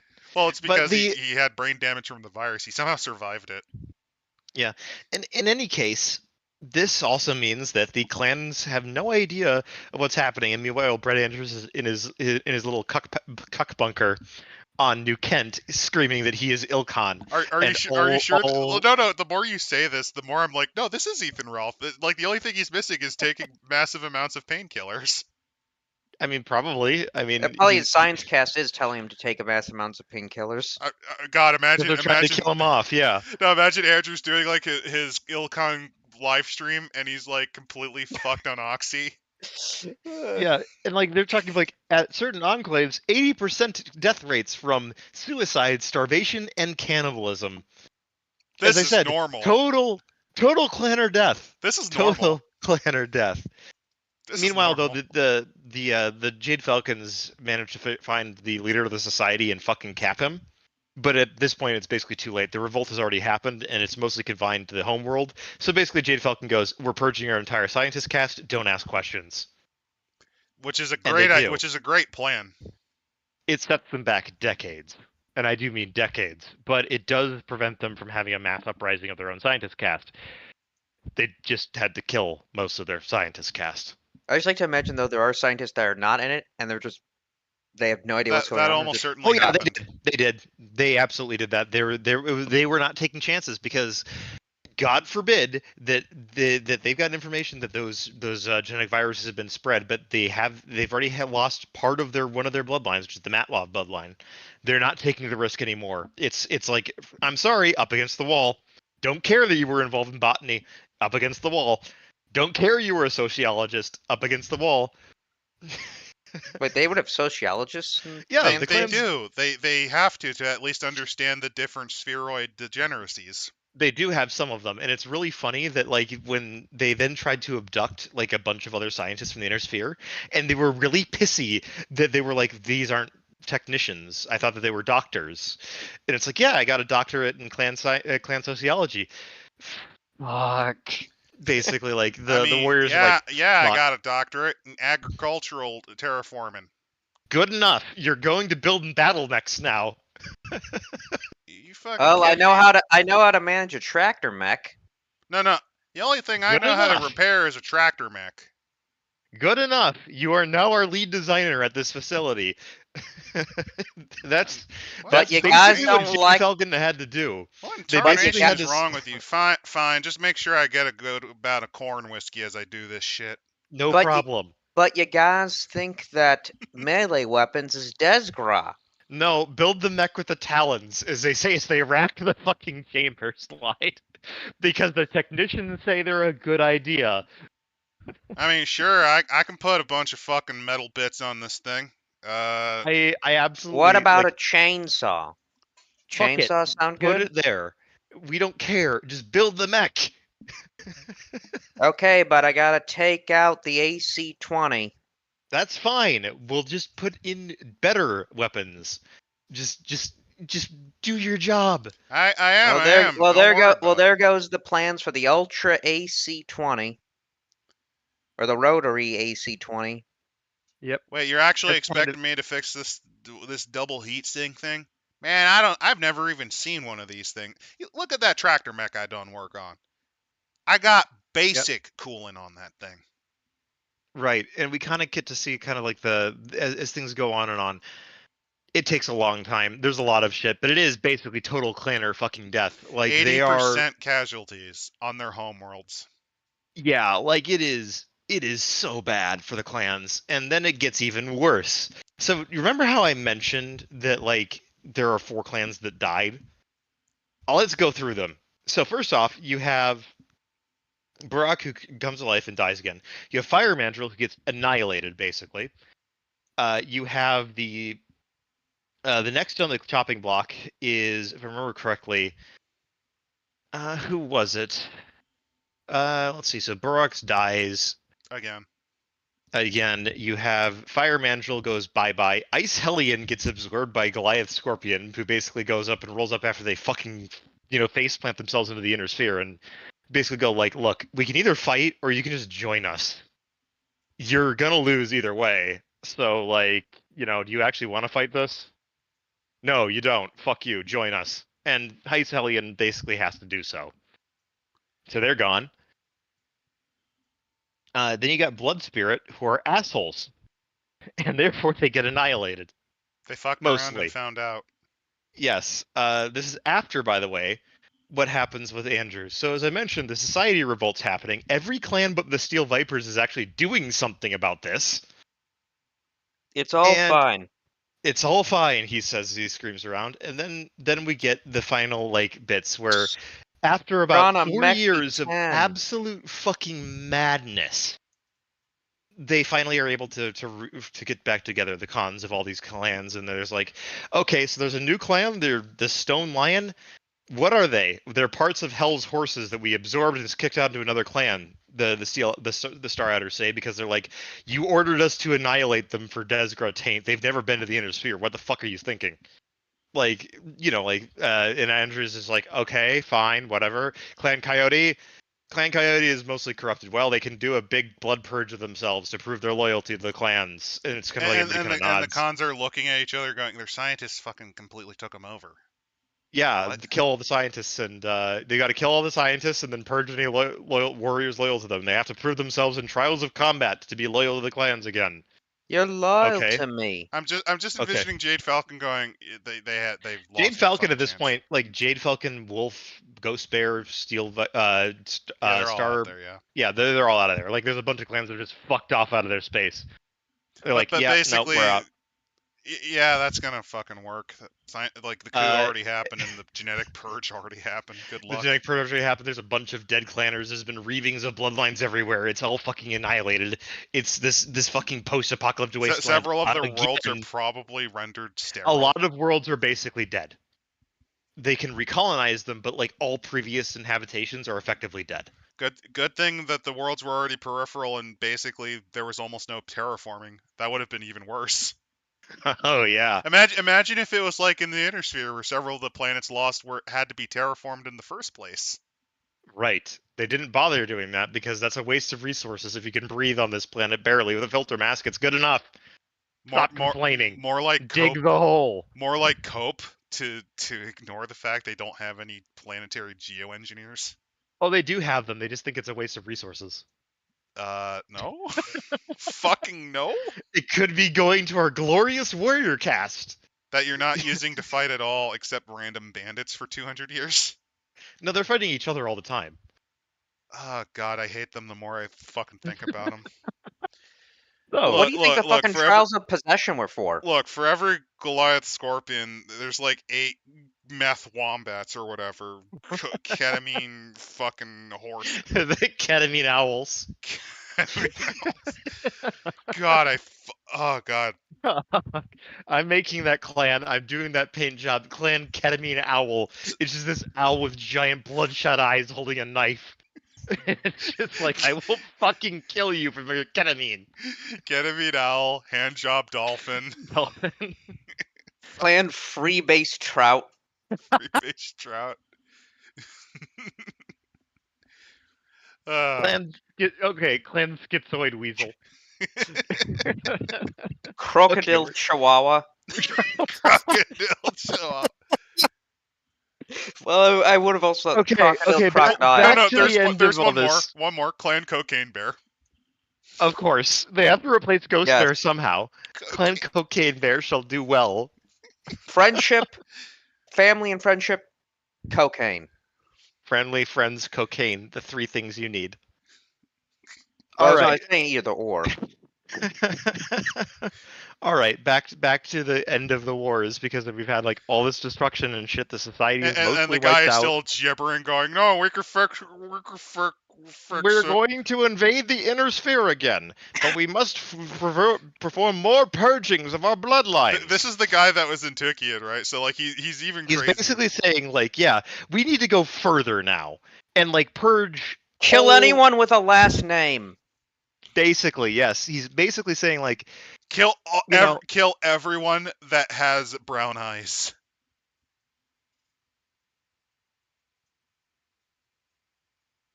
If you have over 50 moles on your body, you are genetically impure. I'm seeing. So basically, he's declaring that like the scientists have to all be purged. There's like a 5-year mark of no more clan eugenics stuff. Like we're waiting an entire 5 years so that we can prove that there's no society bullshit going on with these bloodlines anymore, and we could What's to stop the society from waiting for another decade? Because they've basically been all wiped out. And then the reaction is kind of like, this is one of the things about the clans, right? The eugenics is one of their key things, right? And he's saying we stop this. To justify why they're wallowing on a dirt planet that has no atmosphere. Yeah, like they're like, yeah, the genetic programs were stopping them. We're purging even more of it. And it's like at this point, everyone's already realized that Andrus has kind of lost his fucking marbles and done nothing good and launched them into this fucking horrific war. If I was in one of these surviving clans in the homeworld, I would have actually done the fucking rite of whatever to proclaim you are tainted by the genetic engineering yourself. Guess what they do? I would accuse him of experiencing what's the one that gave you the brain damage? I would accuse him of having that virus. Well, no, I'm thinking. I need to wait, give you the speech Just to because hold on, like, hold on. oh, God. I'm thinking of Andrew's like my conship for a dire wolf. no, Just he's more Richard like the this Third. already. So here's the speech that is in response to this stuff, as they're all applauding and nodding, and like, okay, what do we do about this fucker? And the Clan Star Outer, the clan that's basically like been the power behind all this shit for so long, has had to deal with all this motherfucker's mistakes and missteps, and has suffered quite a bit of damage out of his bullshit, and because of an invasion they did not want in the first place, by the way. Steps up and says this: our Ilkhan boldly proclaimed that all blood names and blood houses of the houses who currently resided in the inner sphere are as tainted as worthless. An interesting turn of phrase, who currently reside. Would it not be logical to conclude that any clan having contact with the inner sphere through its worlds and its citizens, be they clan or spheroid in origin, be considered tainted? Look around us. Every clan who has had contact in some manner with the inner sphere, homeworld or spheroid, is no longer present among us. They are abjured, annihilated, or absorbed. The Ice Hellions, their weakness is proven. They are no longer here except the body of the scorpion. The horses, did we not just abjure them scant months ago? The obvious culprits as well, the sharks, the falcons, the bears, the wolves, and the ravens. They're all no longer clan according to this body. But stop for a moment and look back along our clan history. There is one clan still here in the presence of this body that has the taint clinging to it, and as so expertly defined by our Ilkhan, yet so deftly turned. My Khans, this clan is all that remains between us and our future. And, as our Ilkhan reminded us nearly 4 years ago, our success in retaking Terra relies on the purity of the clans. I therefore move that this Grand Council declare a trial of reaving upon Clan Steel Viper. Beautiful. I love this. It is the most like you motherfucker kind of like thing of like Andrews then immediately shoots this motherfucker for basically saying like, yeah, and because like he's basically he's talking truth to power in a weird way where he's like saying like, yeah, all of your bullshit led us to this. Fuck you. Like the only way it would have been more brutal is would have said, and we're led by one more tainted than many. So basically put, guess what else happened immediately? Every other con voted in agreement. The only cons that disagreed was Blood Spirit because fuck Star Adder. We don't like you. Andrews declares a trial of refusal, which the con accepts, offering to fight unaugmented. By the way, that's when the con of Steel Viper produced a fucking laser pistol and shot him between the eyes. Whoa, hold on, wait. So we're having someone who is descended from the SLDF shooting somebody who is unarmed with a laser pistol. With a laser pistol. Yep. Yes. So at that point, that fat guy with a big the con of Cloud Cobra quietly demanded that this that instead of a reaving, this is now a trial of annihilation. Everyone else votes for it. Everyone. The Ilkhan is stripped of his position, and then another trial of refusal is demanded. Rather than respond to this demand of trial of refusal, the Khan of Cloud Cobra wrestled Andrews to the ground and beat him to death with the mask, the traditional like ceremonial mask that's like worn around the neck of this Starhatter Khan whose head he just blew off. He just beat the motherfucker to death with a Starhatter mask. I think that's done. At least I think that's very merited after what happened. And at this point, all the remaining clans basically go like, all right, this is it. Steel Viper has to go.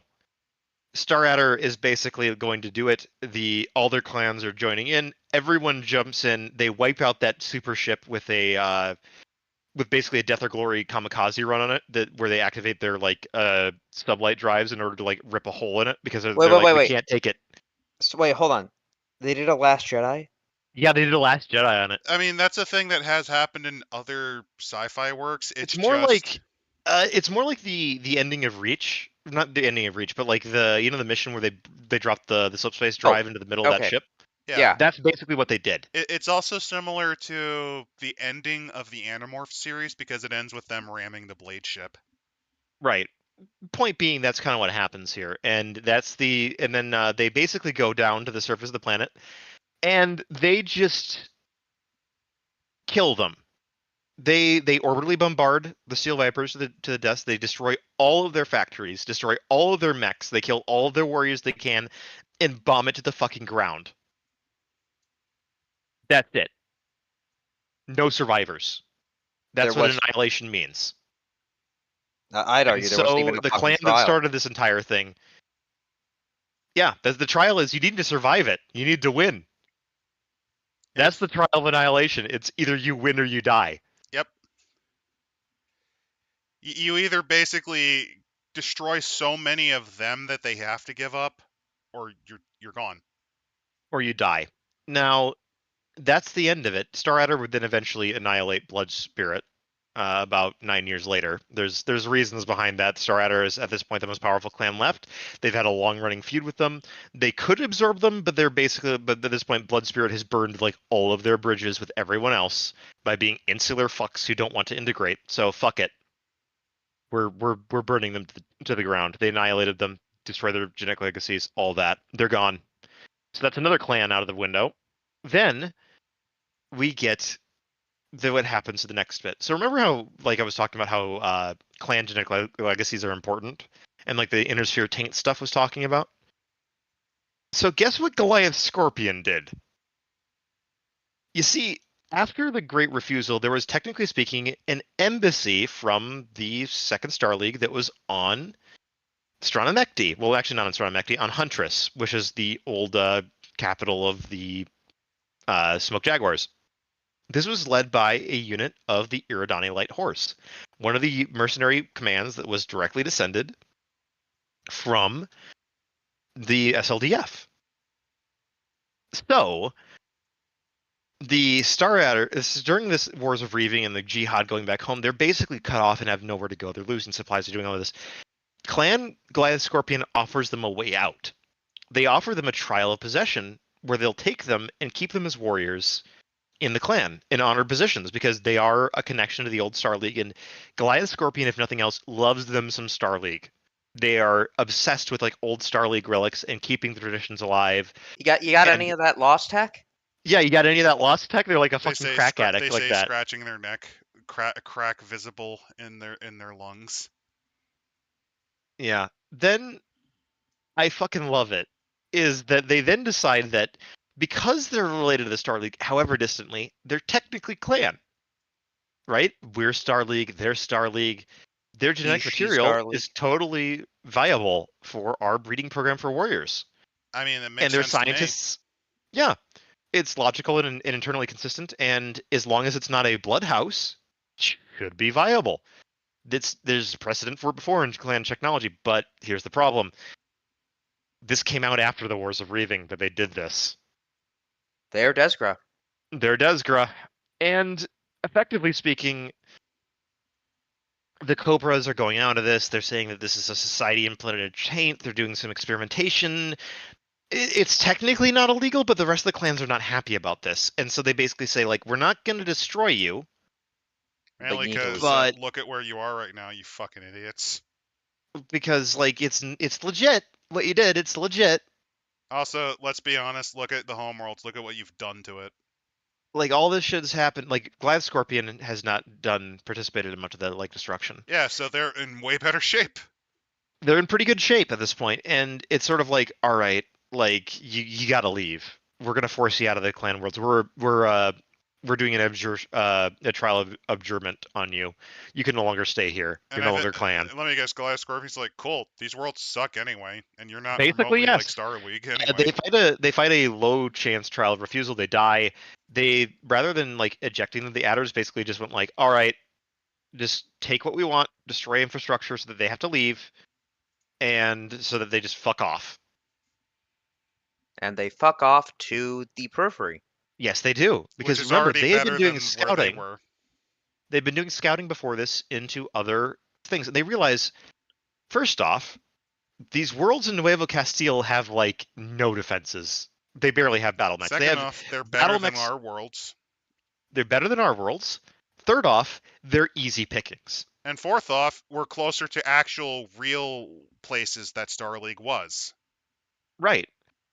So win, win, And win, win, win. Fuck the clans. fuck the clans, we're leaving. So they took all their stuff, they rolled over every defensive bit in these worlds, and landed there, and basically because they're abjured, they kind of go like this. Well, we're not a clan in the traditional sense anymore. So you guys, the Ice Hellions, yeah, we absorb you. Here's a new galaxy specifically named for you, the Hellion Keshik, I think it was, or the Hellion Galaxy. We'll keep your blood stuff around. You're an honored part of our clan because we can't why would we destroy you? You're part of us now. And then they also go to these groups inside of the Umayyad Caliphate and Umayyad Caliphate and the Nueva Castile, where they basically realize we can't rule them like we were back in the clan space. That just doesn't make any sense. Like, look at what happened. So instead, we're going to form an entirely new society, like what the Ghost Bears are doing. So You they know take things are control. bad when the and drug. and when the- behold, and behold, the Scorpion Imperial. Yeah, you gotta they love draw. how you gotta love how drugged out how drug addicts actually cooked up a better idea than Nikki did. Yes, they actually absorb a bunch of like the warriors into an entirely new galaxy. For uh they allow for like basically trials. They create a couple of new casts as well to basically be like, okay, so there is a warrior cast, but there's a subcast of that called the garrison cast. Then there's a cast like a militia cast as well, so that every like you've got a chance to become a warrior without many problems. Yep. Here's a bunch There's of new blood flexibility. names. Also, that's And the other there's thing. It's more flexible. They offer blood names. And in terms of flexibility, because you can enter lower tier warrior classes, guess what you can do? You get training. Meaning right, you're and more it's to likely also to. defend themselves. Yeah. And it's effective.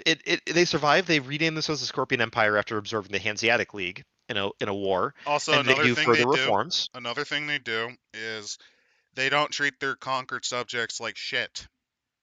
Right. They integrate very fully. Like a lot of them start speaking Spanish, which is one of the most common languages among the Nueva Castilians and the Umayyad Caliphate. Because the fun thing about the Umayyads is actually they're descended from a group of guys back in the Pentagon worlds that fled the clans in the first place.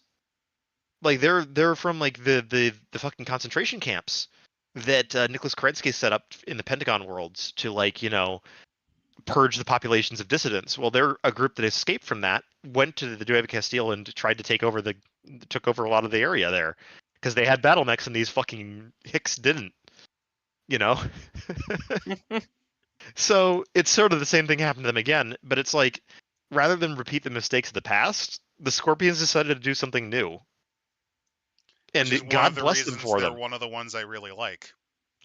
Yeah. Meanwhile, back in the Inner Sphere, the six Meanwhile- clans that moved there survived, which is Clan Diamond Shark, Ghost Bear, Hell's Horses, Jade Falcon, Wolf, and Snow Raven. They're all alive. Those are also the ones that are relevant to your interests now because the other ones are busy Are being all shit. fucking out of the picture. Like the Scorpions still have contact with the Inner Sphere. They're still talking. The Clan Homeworlds have given up all contact with the Inner Sphere. They are hanging out there, and they are going to have nothing to fucking do with the Inner Sphere from now on. Honestly, here's how I would treat them: as a far periphery Dominion. They basically are. Yeah, basically The at this Star point, Riders got what they wanted at the Yeah. end. They're not invading anymore. It's not going to happen again. which is great for them, but also awful because congrats, you now have to catch up on all the shit you blew up. Yeah. Then the rest of this book is basically like, here's some new That designs also, for since Battletech. Well, no, hold no, on, no, there's hold on, one more thing.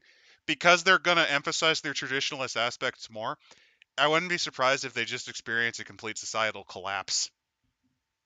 No, that's the thing. The Star Riders have like, you got to remember this. The Star Riders society is like the most stable of most of the clans. They actually give a shit about their civilians. They actually try to do No, the whole because thing. of their weird coup counting bullshit, eventually someone's gonna fuck that up because Alright, that's the problem Want to with hear a these hot leaderships. take? Want to hear a hot take? All right. I would argue that Nicholas Kerensky's original vision for the clans was not that they would remain as independent bodies. his intention for them was that they would fight, and one clan would eventually absorb all of the others, which would then go into the sphere. That didn't happen because Nicholas died. Well, also just straight up, his concept of two the strongest is fucking brain dead. It's why Yeah, the and Alexander's empire fucking collapsed. and in the end, he created 20 basically micronations that ended up all going their own way. Oh, and also self-duplicated research. Basically, this is why personalistic dictatorships usually fall apart. Right. And I it kind of like the Wars of Reaving are a nice kind of like epilogue to like the clan invasions as a whole, because it's basically like for everything that they talked about the inner sphere, like that, oh, it's a bunch of infighting savages that have no concept of honor and no concept of any of this, is that the second that they had a situation that destabilized them, permanently destabilized them, which is that the inner sphere invading clans, because of their own systems of honor, because of their own systems of government, took power in the sphere, which made them immediately, by default, the big dick players in clan homeworld space, because suddenly they had access to resources and populations that none of the other clans in the homeworlds had. And planets with things like breathable atmosphere, a Right, relatively stable temperature climate, things like that. right, and suddenly those clans are looking so much stronger, Hey, look, and those clans are these able to. clans are able to waste resources on fripperies like toilet paper now. Not only that, but they're able to steal the best warriors right from under your nose, because the Because you were entire. busy seething, they were busy seething because you stupidly only allowed a little over a half dozen to go Yeah, out so there. and remember, Staradder insisted we should take everyone. Like, we do this all for all or nothing. That's how it should be.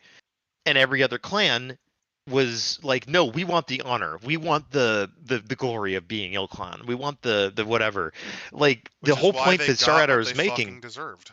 was like, yeah, if we all do this together, we can do it, and we can I sort don't out think who's they ill would clan have, but after. they would have, at the very least, kept their society going. Yeah, they would have just migrated into the Northern Sphere and moved on from there. And Like, mutate and change and eventually probably fragment completely, but they would have been in much better shape. right. And in the end, they didn't. And this is what happened as a result, because Because the Nicky bad blood Boy's between ideas were clans, dog shit. yeah, the bad blood between clans, the long-term problems with clan society of like the destabilization, the warrior caste The hyper fucking off commitment to and military, which, much like the Soviet Union, bit them in the ass. right, and the very nature of like the breeding program and eugenics, it all came back All to of those haunt them. resources to build super strong people that barely fought any better than real, like, homegrown. Yeah. That's Yeah, one of my that's favorite the other points, is thing. that they Yeah. tried that and it And didn't work. most clans, like Star Rider is one of the exceptions. Star Rider is like, if you're a warrior, you're a warrior. It doesn't matter where you came from. You're still a warrior. If you test in, you're a warrior. If you were born into being the warrior caste and you succeed the trials, you're in. If you were born naturally and you did the warrior trials, you're in. Doesn't matter. They're one of the few clans that were like that. Almost all the rest of them had various levels of discrimination against those that were born naturally. Which is really dumb, if you think about it. It is, because that's most of the population. Not only is it most of the population, but again, this is the hypocrisy angle. So you're willing to Exactly. spend massive amounts of resources building these cum palaces, but you're too I'm sorry. stupid to build improved air scrubbers to slowly filter out the high carbon dioxide caused by a failed Well, we could build life that, movement. or we could build 5 more battle mechs to then steal the other guy's air scrubbers. But then why would the other guy build air scrubbers? Exactly. Like, this is one of those things about the clans that's like, it is a natural consequence of their entire society that the Wars Of of their Reaving happened. trash society. It is the result of a century that was bought by Nikki K fucking dying and the clans having to figure shit out, falling apart the second And that they also meet an having, outside power. well, no, you forgot that they also had to completely suppress and wipe out the worlds they conquered to, like, get them, because that takes time, because there will be rebellions too. Right. And then Like, their societal venting being done by coup counting bullshit.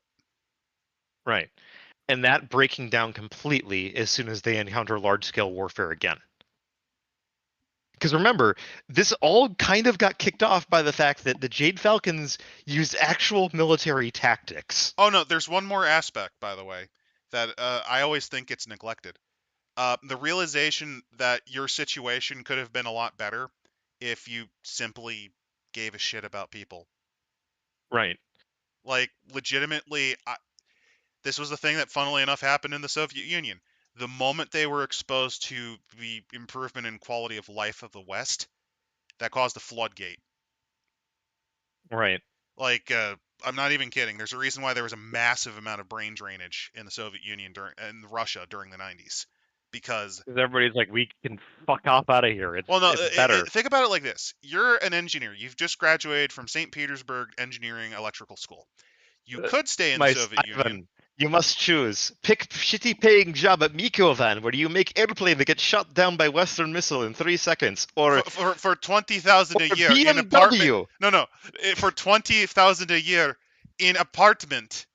Actually, 20,000 might be too high, but either way, an apartment that costs 15,000 ruble a 90%. year in That an costs apartment that costs 90% of all 90% the of rubles. salary, and you will be mugged by crocodile addict. Or you move to Germany and work for BMW and make filthy capitalist euro dollar. For 80,000 a Many year dollar. and have apartment with both working toilet and personal shower.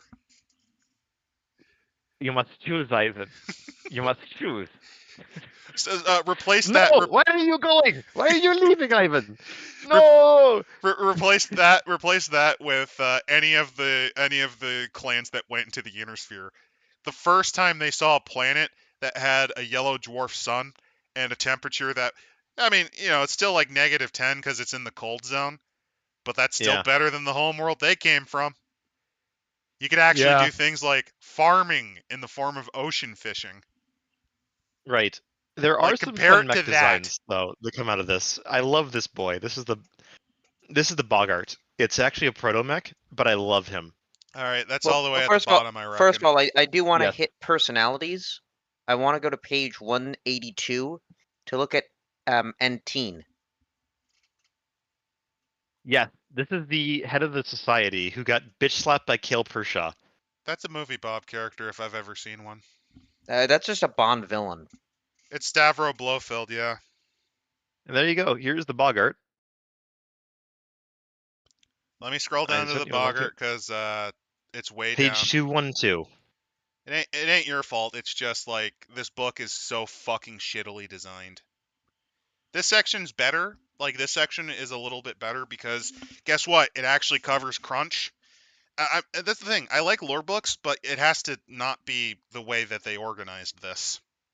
Yeah, the crunch for this is actually fun because it gives you like a bunch of implementation of like, here's some technology that is used specifically in the Wars of Reaving and by the clans during their fucking absolute Advanced nightmare tactical time. missiles, proto-mech gameplay rules, like proto-mech extra stuff quad for them. melee, Yeah, here you go. And then I love it.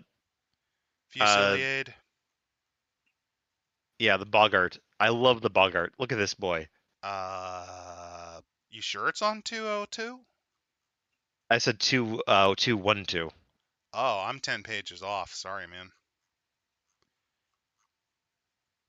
Oh, look at that cat. It literally looks like That's a basilisk, yeah. the lion cat from Revengeance. They basically, the society also developed something for like That's a gun. their proto-mech warriors where it's called Feralize, which is literally a thing to duplicate quad like animalistic behaviors, which then results in like frothing berserkers and shit. I love the little spider thing with the cannon on its back. That is the Bogart. He is very cute. I mean, I have a soft spot for quad mechs and chicken walkers, so you know. Yeah, his unsettling appearance. It's basically like It's because of the digitigrade legs. That's why. Yeah, they also were like, we don't want it. It looks bad for clan aesthetics. They don't like it, which is stupid because look at this thing. It's cute. Bad for clan aesthetics. Why do you care? Oh yeah, your clan meth hawk. Meth hawk. It doesn't look like a meth hawk. Okay, we don't want it. There's a few other battle mechs like like some of these are basically like they're not going to be seen outside the clan homeworlds ever. And some of them got renamed by the clans to be reused, though this was mostly what Hey, the look, society. I found Clan Ambien Gorillas mech. It's on the page It's on the page below. That's Clan Yeah, Ambien Gorillas mech right there. it's actually a proto mech. It's an ultra heavy one, which is an interesting design, and you can see the infantry trooper next to it for scale, which is kind of cool. Oh, that's gonna be a problem for. Hey, the Chicken Walker. Yeah, this is the Cephalus, which is one of the few Society Omnimex, which I think was allowed to be continued on by uh, I can't remember if this is the one that was allowed to be continued, though I think it's the next one, the Septicema. Yes. The arms look goofy on this one. Yeah, it's an Omnimech, so it can get a little goofy, but I love this design is in terms of like the Septicema is a highly utilitarian design from the clans. Like there's nothing like it's a very advanced one. It's a very interesting one. I like the Chicken Walker above it. Honestly, it looks better. I It's know it looks simpler. good It's too, cleaner. but like they call it the Pariah basically. Like it's a fun one. I like it. So the bottom one has a better bottom leg because it actually has chicken feet, which is nice. But I don't Yeah. like its super huge cannon shoulders and the tiny T-Rex arms. Yeah. I mean, the T-Rex arms are optional. Like the whole point of an Omnimech is you can swap out parts as you need. So like those arm attachments could be replaced with cannons entirely, or launchers, or whatever the I, fuck you I, want to I put on there. like how they tried to give this mech a head and then gave up. Yeah. They gave up. They're like, fuck it, we don't need it. We can shove something in the torso. It'll work fine. And Oh, below, hey, look, they give stock photo. They give the details on all the viruses, here we go. Nice. So what do and we then get? like what the augmentations they could be doing to pilots. Because I gotta remind you, like when they were fighting against the warrior cast, like they were grabbing random people off the street and injecting them with like super soldier serums, effectively speaking. Okay, so 24 to 48 hours, so that's a relatively fast incubation period. Yeah, these are like the Coughing, viruses. lethargy, heavy coughing, and blistering of the skin in final stages. Okay, so it's basically it causes necrotic action. Yeah. What's this one? Operational use, 500 propagation, blah blah blah. Sept alpha 3, given blood name, do the dispersal. Total infection was deemed improbable. Well, I know how to counter that. You should have used measles as your baseline for your viruses. Measles is one of the most infective diseases known in the man. Due to the dispersal of blood warriors, total infection of the target group is deemed improbable. In practice, these concerns proved unfounded, in no part due to the underestimation of trueborn coupling behavior as a vector. You don't need to make it an STD, you fucking degens. You literally. Do you want to know? You want to know why you would use measles if you really wanted to make it so that it spread throughout, so it could target as many people as possible with the gene code? Because Yeah. measles has one of the highest infectivity ratings. I believe it's the scale is from 1 to 14. It clocks in at like a 10 or 11. 9 out of 10 people within 20 feet of a dude with measles will catch it. Like Why that. is it airborne? Yeah, it's very easy. Like it's what's called a class. I think it's a class 4 pathogen in terms of just how easy it is to get infected with. Right. So that's what I would use. Yeah, and they have all the drugs and stuff, like the combat drugs that they created, which are kind of great. No, like I said, if you're gonna do virological warfare, that shit's kind of fun.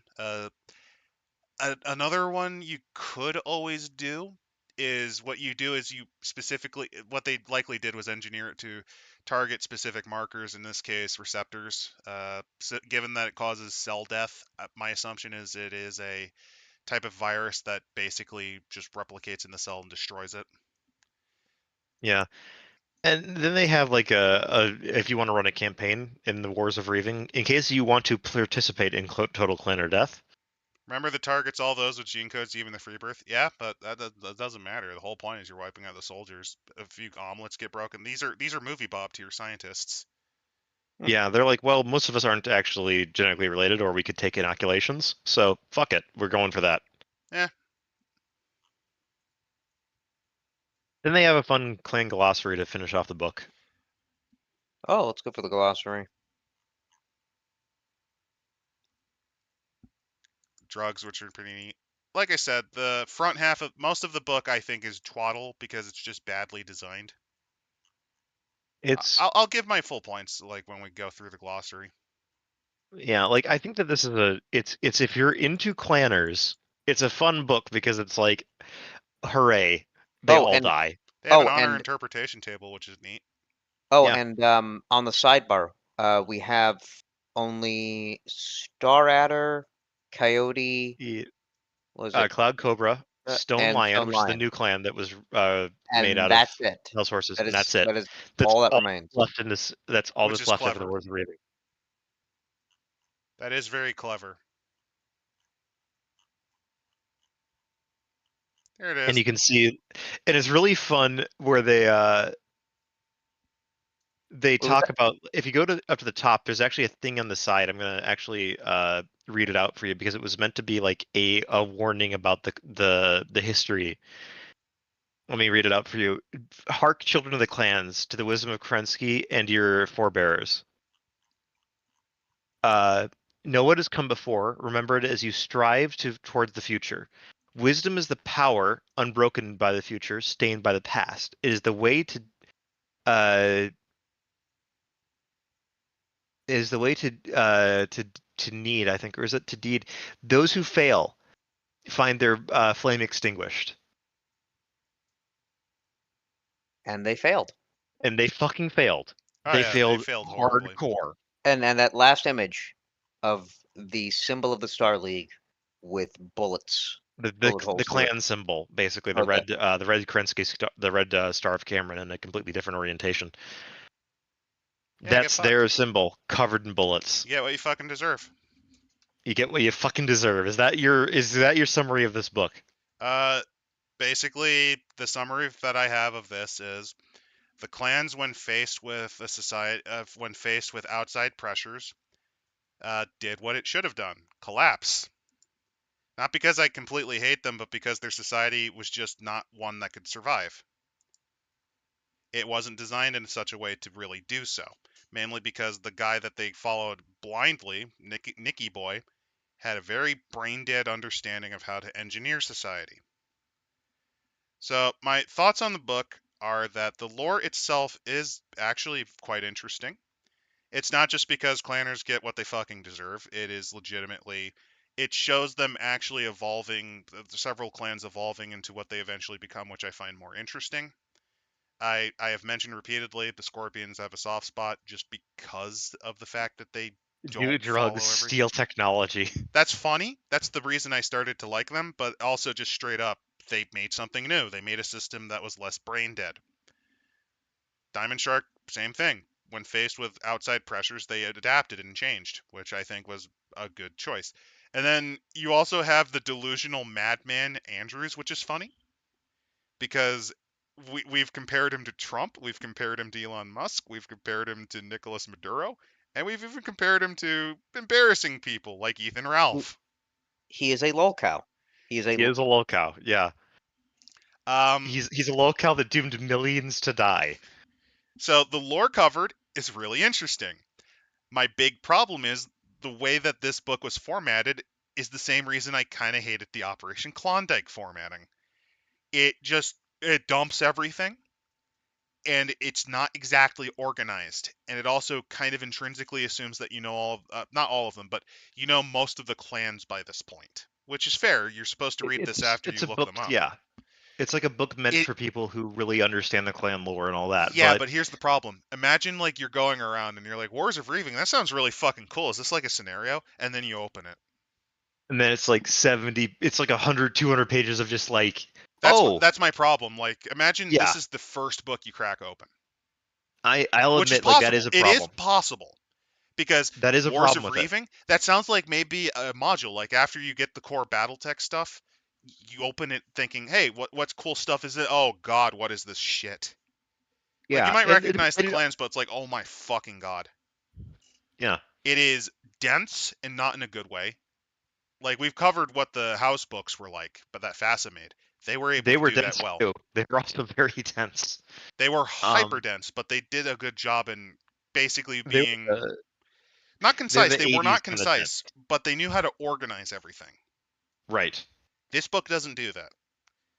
The I back think one of the third, issues that this book the back third to a quarter is quite good. where they Not get into like amazing, mechanics not and like amazing. Like the it's a solid good just because it covers the mechanical stuff that you get, which include protomechs and a lot of stuff that later gets expanded upon in the Jihad era. And it yeah, also like includes cool things about drugs, biowarfare, genetic engineering, that sort of stuff. That stuff's my jam.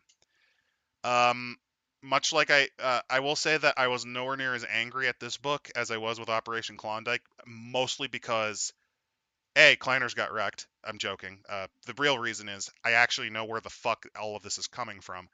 I had almost no context when we did Operation Klondike. right, you kind of get this context of like here's what happened Like I to knocked make the them ship, but that's just because to me that's a bit of poor writing in the form of like, okay, then why don't you just this is actually a problem if you're wondering that the Germans faced when they made the Tiger tank. They're so notorious when you see them from their silhouette that you're gonna gun for them. Same with that unstatable ship. You're gonna gun for it and try to take it out no matter what. Especially after the first battle where you see its effectiveness. That was kind of a problem I had with it. But other than that, honestly, it's pretty good lore. I'm actually grateful you're here with us because I would have been confused if you weren't. I would have been yeah. confused. I would have had to have read all that because this is my problem. All of the like they have clan asides, which are cool because they're asides from the point of view of the clans that they talk about via their emblems. But if you don't know the emblems, you don't know who's talking until you like read the last line. And on top of that, it interferes with the flow of the big events that you need to fucking know about. Because it interrupts them directly. It's not like a sidebar where you can just kind of ignore it. It's right there. And in some cases, it hijacks a whole page. Right. Or 2 pages even. Formatting wise, this is a bad book. I would not It's not the personally. worst book we've seen in formatting, but it's pretty bad. It's one of the worst Battletech books I've seen, which, hey, that's still better than a lot of stuff we've read.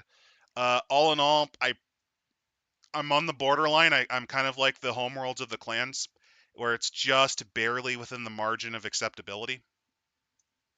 I I very tentatively would say I recommend this book, but only on the condition that you read some of the other Battletech stuff first.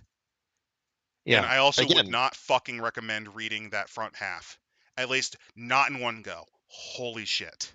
it's dense. It's It, it really it's dense. not just dense, but personally I would just go with I would just look at Sarna's entries on it. I think it would be more Soto efficient. sums it up pretty well, but there is a few details in there that are just like like the chef's kiss, like the address of the Star Eater clan con to at like the end of the Wars of Reaving of like, fuck this guy.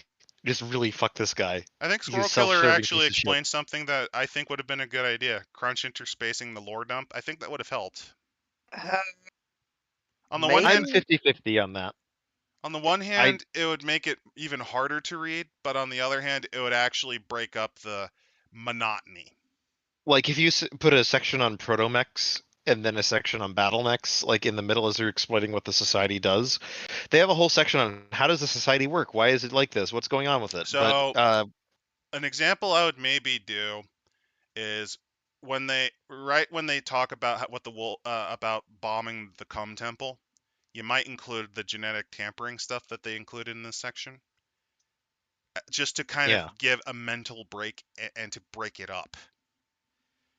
yeah, Same at the with the same time having society. it all together is a good I idea from think like a it's reference point of view. it's better in that respect because I think that way you can just kind of go, okay, throw out the first 200 pages. I only need the last Like, okay, 55. I'm running a game set in this, what do I need to access quickly to see? And the answer to that is all the rules. So having them all in one section is a lot better than I splitting them think up what in would between have things. really helped is a very brutal editor. But they'll cut stuff. It doesn't matter. It doesn't I matter. There's too I think that much. they had the reason why this is too much is that like the Jihad itself got several books. They had to end all of the clan storyline in basically one. There is a supplemental book which Oh, does God. space out a little bit more, but it's not what I would call like necessary reading, or it's I more of like really do rules think stuff. that the Wars of Reaving should have been 2 books. Yeah, it is technically 2 books, but the supplemental is more like here is a few extra details, here is some stuff about like mechanical stuff. No, like There you to go. give you an idea, the first book I would have had be the lead up, where you actually what you could then do is go into details about like the Like trials the of run up grabbing to the people. yeah, like the trials of possession and like the run up to the big And event in 3071, yep, and trials of then the possession. second book is like the Maybe 4 years of fucking wildness. also pad it out with like here's how you can convert and design new elemental suits or something. Yeah, there are rules for that in the So base what I would game. recommend to make this book a little better is split it in half with up to the beginning reaving where they actually just start going ham. Like the destruction of the blood temple. Like the second that goes off, that's when everything starts to break down, and that's And when you then can from split it there off into you its own book. include some of the terms that are familiar. You can also include the personalities in the build up and like do that. And then you do just pure reaving. And then you include the society mechs and stuff. If you split them into books that are like, I don't know, 150 each, I think that would have been a more readable thing. Right. Especially since you'd have little more page count and you can actually space it out better. Another thing this book kind of really suffers at, in my opinion, is there's not a lot of visuals. I know that sounds silly, but I'm going to be honest. When you're reading a tabletop book, sometimes it just helps to have a pop of something. Which is why Yes. I immediately, when I saw the bird-based elemental with the claws and shit, I'm like, I'm just going to stick on this because it's more visually interesting than reading this book. Yeah, it's a lot of text. It is an awful lot of text. Catalyst has gotten a lot better. At least their layout has gotten better in more recent stuff. Like, compare this to the Succession Wars books. Oh, those were good. Like those, I actually think they're dense, but they were pretty good. No, it comes off as unfocused because of all the side tangents. If they got rid of the side tangents, I think that would have actually helped. Yeah, So, in conclusion, I barely recommend this book, and that's mostly just because it introduces Protomex. That's about it. Without that, I would not. I'm not like angry at it. It's not like what Operation Klondike did because of the idiot ball conga line. I mean, there was an idiot ball conga line, but Andrews was kind of like hyped up to be this massively insane idiot. So yeah. it's kind Like of it. fine. There's some foreshadowing there of like why is it like this? And it's like okay, it's because one guy who is really fucking ass mad about Tukid and all these failures of his clan and all these problems is basically like okay, fuck it, fuck you, fuck everything. So yeah, I'm gonna barely recommend this book. I would put this. I personally think I wouldn't if it wasn't for the fact that it has Protomech stuff in it and a really nice glossary for clan terms and shit. Yeah, I recommend the last 50 pages. I don't recommend reading the 200 pages of slop. unless you're into clan lore, in which case there's a lot of fun little details in there, but otherwise, eh. Like if you're really devoted on to learning what the fuck happened to the homeworld clans because you're like I liked clan whatever the fuck. I liked clan Handjob Dolphin. What Well, happened I to mean, Handjob Dolphin and why aren't they in the more modern stuff? yeah, I mean, Well, this there's book people who explains like that Star for you. Adder. There's people who like Yeah. Star Adder that was like, oh, cool, they're gone forever now. Yeah, and this is like their way of saying like, "Oh, I want to know what happened to them." Well, this is what happened to them. They're not relevant because of things that happened here. Sorry. Like I guess you could run like I don't know, a star of Star Adders that went to the Scorpions and got trial possession and now they're part of the Scorpions or whatever. Like you could do that. But for the most part, they're not relevant to the Sphere's plot lines, and much of the reason why they did the Wars of Reaving was because the writers were like, we do not want to We juggle. have 20 fucking clans, if not Well, we more. by this point we have 17. It- and 17 We I, have clans 16. We have 16 shit. clans Worth enough of a because shit to have Smoke entries Jaguar about went them. there, and and like half of these clans are just like a paragraph of lore. I, There's not much to them. I will say this: it's at least a better send out than what GW does with some Space Marine chapters, in which they have introduced them only to have them annihilated in the same book. Right. I mean, they were around for a while. This was just basically codifying, and this is basically.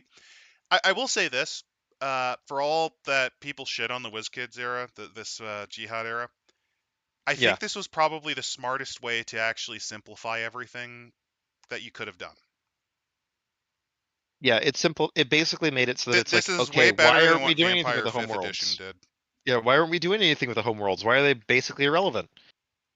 Because This is they've why. lost 80% of their population and are licking their wounds after basically suicidal death war. That's why. And And they've probably basically all kind of agreed because Starrider doesn't want to invade the sphere anyway. They're like, because Starrider is now the big dick swinging honcho in clan space, and they're like, you know what? No, we're not doing that again. Look what it did to us. We're fucking staying here, and we're gonna like it. 80% of our population, several planets have to be recolonized. We have to rebuild our military legacy. We'll reclaim Star League, but that's not going to be for a long fucking while, and honestly, I think we lost our chances, pal. I'm just Right. waiting though for like what would be the 3250. Yeah, where they finally Ill, pop up. it Like, well let's no all look. Oh god. ill clan to travel there, and it's like North Korea at the end of World War Z, where it's just Where it's completely like just. abandoned and there's bunkers and they don't know what's in them. I mean, there's that, but more likely what it is it's like, oh, the homeworlds. We sent them a message that we're now Ilk Clan, and they told us to fuck off and stay away. Oh, that's Why would they even receive a message? they can receive. They just haven't transmitted. They just refuse to transmit back. Like they're probably listening in and trying to figure out what's going on, but they're not like Also, straight up, since they lost almost all their scientist cast, they're kind of they're gonna need realizing. some time. Well, also they're kind of low-key realizing there's a chance the the spheroids might actually out-tech them now. Yeah. That's also the dark realization the Star Riders have to face. Yeah. Mind you, the Jihad did a lot to stop that from happening. Mainly just so that rebalance everything. No, the Jihad really didn't. It's just the Jihad followed by the Dark Age is just sort of a really stupid kind of thing that happens because of WizKids. Because the Jihad was being set up in the FASA era as the next sort of era of Battletech, where like the Vlakis are going fucking nuts. Okay. But the really 100% the end of the wars, the end of the Jihad era is like we're just not talking about it in the Dark Age because we're skipping it because we want to do our own thing with the HeroClix game. Which is So like all the low-key, lore had to be filled in later, which is why it's such a fucking mess because they were given a timetable for it where it's like the Jihad the results and then the timetable just did not match up well, and so they had to cram a bunch of shit on later. You gotta love bullshit timeline mandates. Yeah, it's playable, but it's not like Nah, I wouldn't like traditionally on the Dice Scum rating scale. This is on the lowest end of playable. If you cut out the 200 pages, it goes up to a high decent.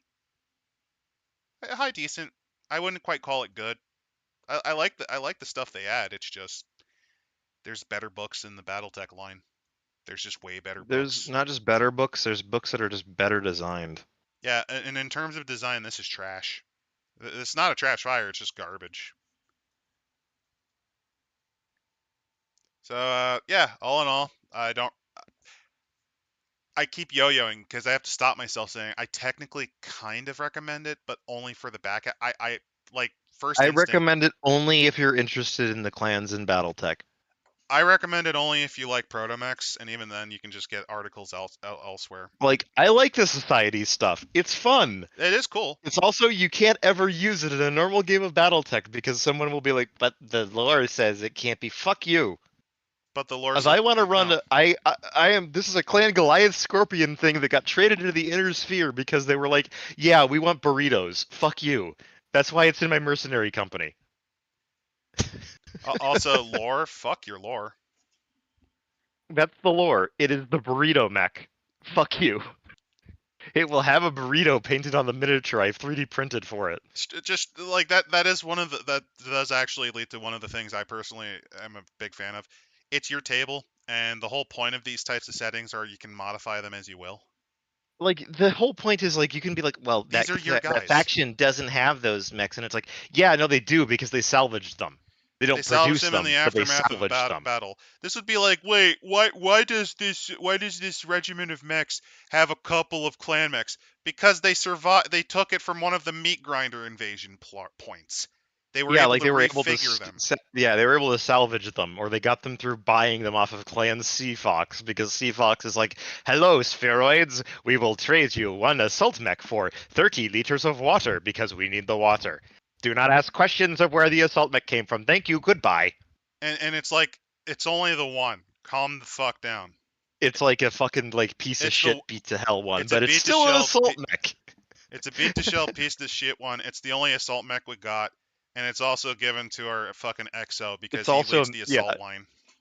it's also a fucking Mad Cat Mark II, which is an insane little mech, which, well, not little, it's 90 tons, that can, it has 2 Clan Gauss rifles. If you know anything about Battletech, having 2 Clan Gauss rifles should make you feel a little bit scared. Wait a minute. Why do you have elementals? It's 2 guys in elemental suits that they scrounge together. It's elemental suits from a bid that was lost. These are clanners that are bondsmen of the mercenary company. They have adopted them as Clan Meth Weasel. and they were willing to roll with it. They even have the They even have little Meth Weasel patches. It's really cute. You think I'm joking, but that's legitimately how mercenaries acquire clanners. Is that it's a trial of possession. Obviously, this is my new clan. low key. That actually would be funny, running a campaign where you're just like, you're some random asshole mercenary unit. You accidentally capture a clanner due to making a protocol. Like in that case where I kind of had the plot of Predator, you beat the elemental Yeah, guy. He's you on your beat the team now. elemental. The elemental is now on your team because that's how clanners work. So like you can literally fluff like a mercenary unit. And there are several mercenary clanner units in canon now, where it's like there were like people that were aging out of the normal clan system. Were like, you know what? We could just go into the sphere and like just keep fighting. So Why like not? envision that's like after that one shot, you get this guy that you can Like just a bunch of 40-year-old clanners that are just like, we're No, not past the hump. and you just have them all in elemental suits. It's like, yeah, we call them Team Predator after some Yeah, old piece of media we found in a random farm world. It's a beat to yeah. shit copy of Arnold Schwarzenegger's Predator. No, it's better. It's a beat to shit copy of Predator 2. Predator 2. Yeah, that's even better. You know, the one that everyone hates despite being the better movie. There, I said it. It's not the better movie. It's a good movie though. And with that, I will declare a trial of annihilation on you, Tech. I will die on this hill. Predator 2 is the better Predator movie. I have not seen Predator Incorrect. 2 in full, so I have seen all of the Predators. Incorrect. It is what is it? incorrect. Alien versus Predator? Predator Look, 2 I is prefer... the second best Predator film after the first one. And even I then, think it's there better. are stuff from the second movie that I like more than the first. I think it's the better movie. I think it's got a better narrative focus, and I think it's got a better ending. I actually disagree because the cop element actually gets dropped too quickly. That's a fair criticism. I still think it's a better movie overall. So Like rather from than the making set this pieces to how it... Okay, yeah. We'll end here before we get into a diatribe of a 30-minute argument on this, yeah. About Predator, yeah. So for me, it's a recommend. If you're a fan of BattleTech, it's worth at least looking at. Find a copy very somewhere. Tentative recommend. Page through. Very tentative, and even then, it's mostly for the back half. Same. Like the I love you, Boggart, my beloved. The little proto mech that couldn't. Meth Spider is great. The Meth Spider, yeah, basically. But yeah, what are we doing for next week? I don't know. You still have that revenge on me. Oh yeah, we do have to get revenge on Imset. What are we? Yeah, true. Oh yes. Let's see. Should I go with the Aliens RPG made by Leading Edge Games, the guys who made Phoenix Command, or should I just be an asshole and just do Phoenix Command? Oh no. Not Phoenix Command, please. Phoenix Command or Aliens? That's not going to be next week, but that is in the pipeline. we will figure something out for next week. Maybe perhaps something related to the number of the month. You know, Hmm. Zinch. We still We have could that do book to the do. Tome of Fate. We could also. There's a few random things from the slot folder that I can always look up, and also just random books. Price of Freedom, for example, could be a fun one. There's We could also cover Gamma World. We've never done that. Ooh. Gamma World is something I've never read before, but I've heard things about it, and I'm kind of curious. No, sure, fuck it. Sure, fuck it. Gamma World. You're not escaping the aliens tech. You're not escaping Leading Edge's Aliens RPG or Phoenix Command. I still don't know which one of the two I'm doing. Look, they're both really autistic. If this is the Phoenix Command that I'm thinking of, because I don't know if there's another RPG with that name. I've read it, and I'm just like, oh No, god. it is what you're thinking. Phoenix Command is the devil. Is it the one with all the tables? And Yes. it's like every second, like Yes. yeah. Oh boy. Hmm. I will actually need to drink for that one because it's just like, on the one hand, it's really impressive. On the other hand, I don't think you could actually run this game physically. Like the complexity of this game is insane. Yeah, fuck it. I'll be kind. We won't do Phoenix Command. We are still gonna do Leading Edge's Aliens, though. It's kinder, but it's not going to be fun for you guys. But for You like Now tonight, though, flowcharts? you have survived this trial of annihilation of your brain cells. I think we'll be done for tonight. Yep. And next week we're gonna take a look at Gamma World because that actually sounds really interesting. Which edition? But I think Because there's multiple editions. which is the worst edition because we've done it. Well, no, because this oh, isn't that exactly has what we to. call a good book. So we have to I do think it. I can look that. It's the one with the cards. Yep, that's the one I'm gonna hate the Oh, most. That's the one I'm gonna hate the most. welcome to Suffering September, folks. Yeah, we're gonna Yeah. do that, and then we're gonna do fucking Leading Edge's Aliens, and then we still gotta do that god awful fucking Thirsty Swords lesbian splat. And then don't even get me started on doing Shadow Dark. Do you want to have do you want to have RNG to determine whether or not you leveled up because you picked up gold? And you have to spend it to actually get that RNG? I mean, which table will be worse, that or World of Cinnabar? I have that World, book too. World of Cinnabar for the end of it because it is September. Fuck it. Sure, Suffering September. Fuck it. Why not? And if you want to discuss more about these books, we do have a Discord. We do have a Discord. By the way, I did put a link to Catalyst Labs copy of the book we covered. Like I said, it's a tentative recommend. There are better books that I would recommend first, but you can get a copy of it courtesy of them in the description as well. So with that in mind, next week we're going to take a look at cards of Gamma World, and then after that, either Shadow Dark or Aliens. It's going to be one of the two.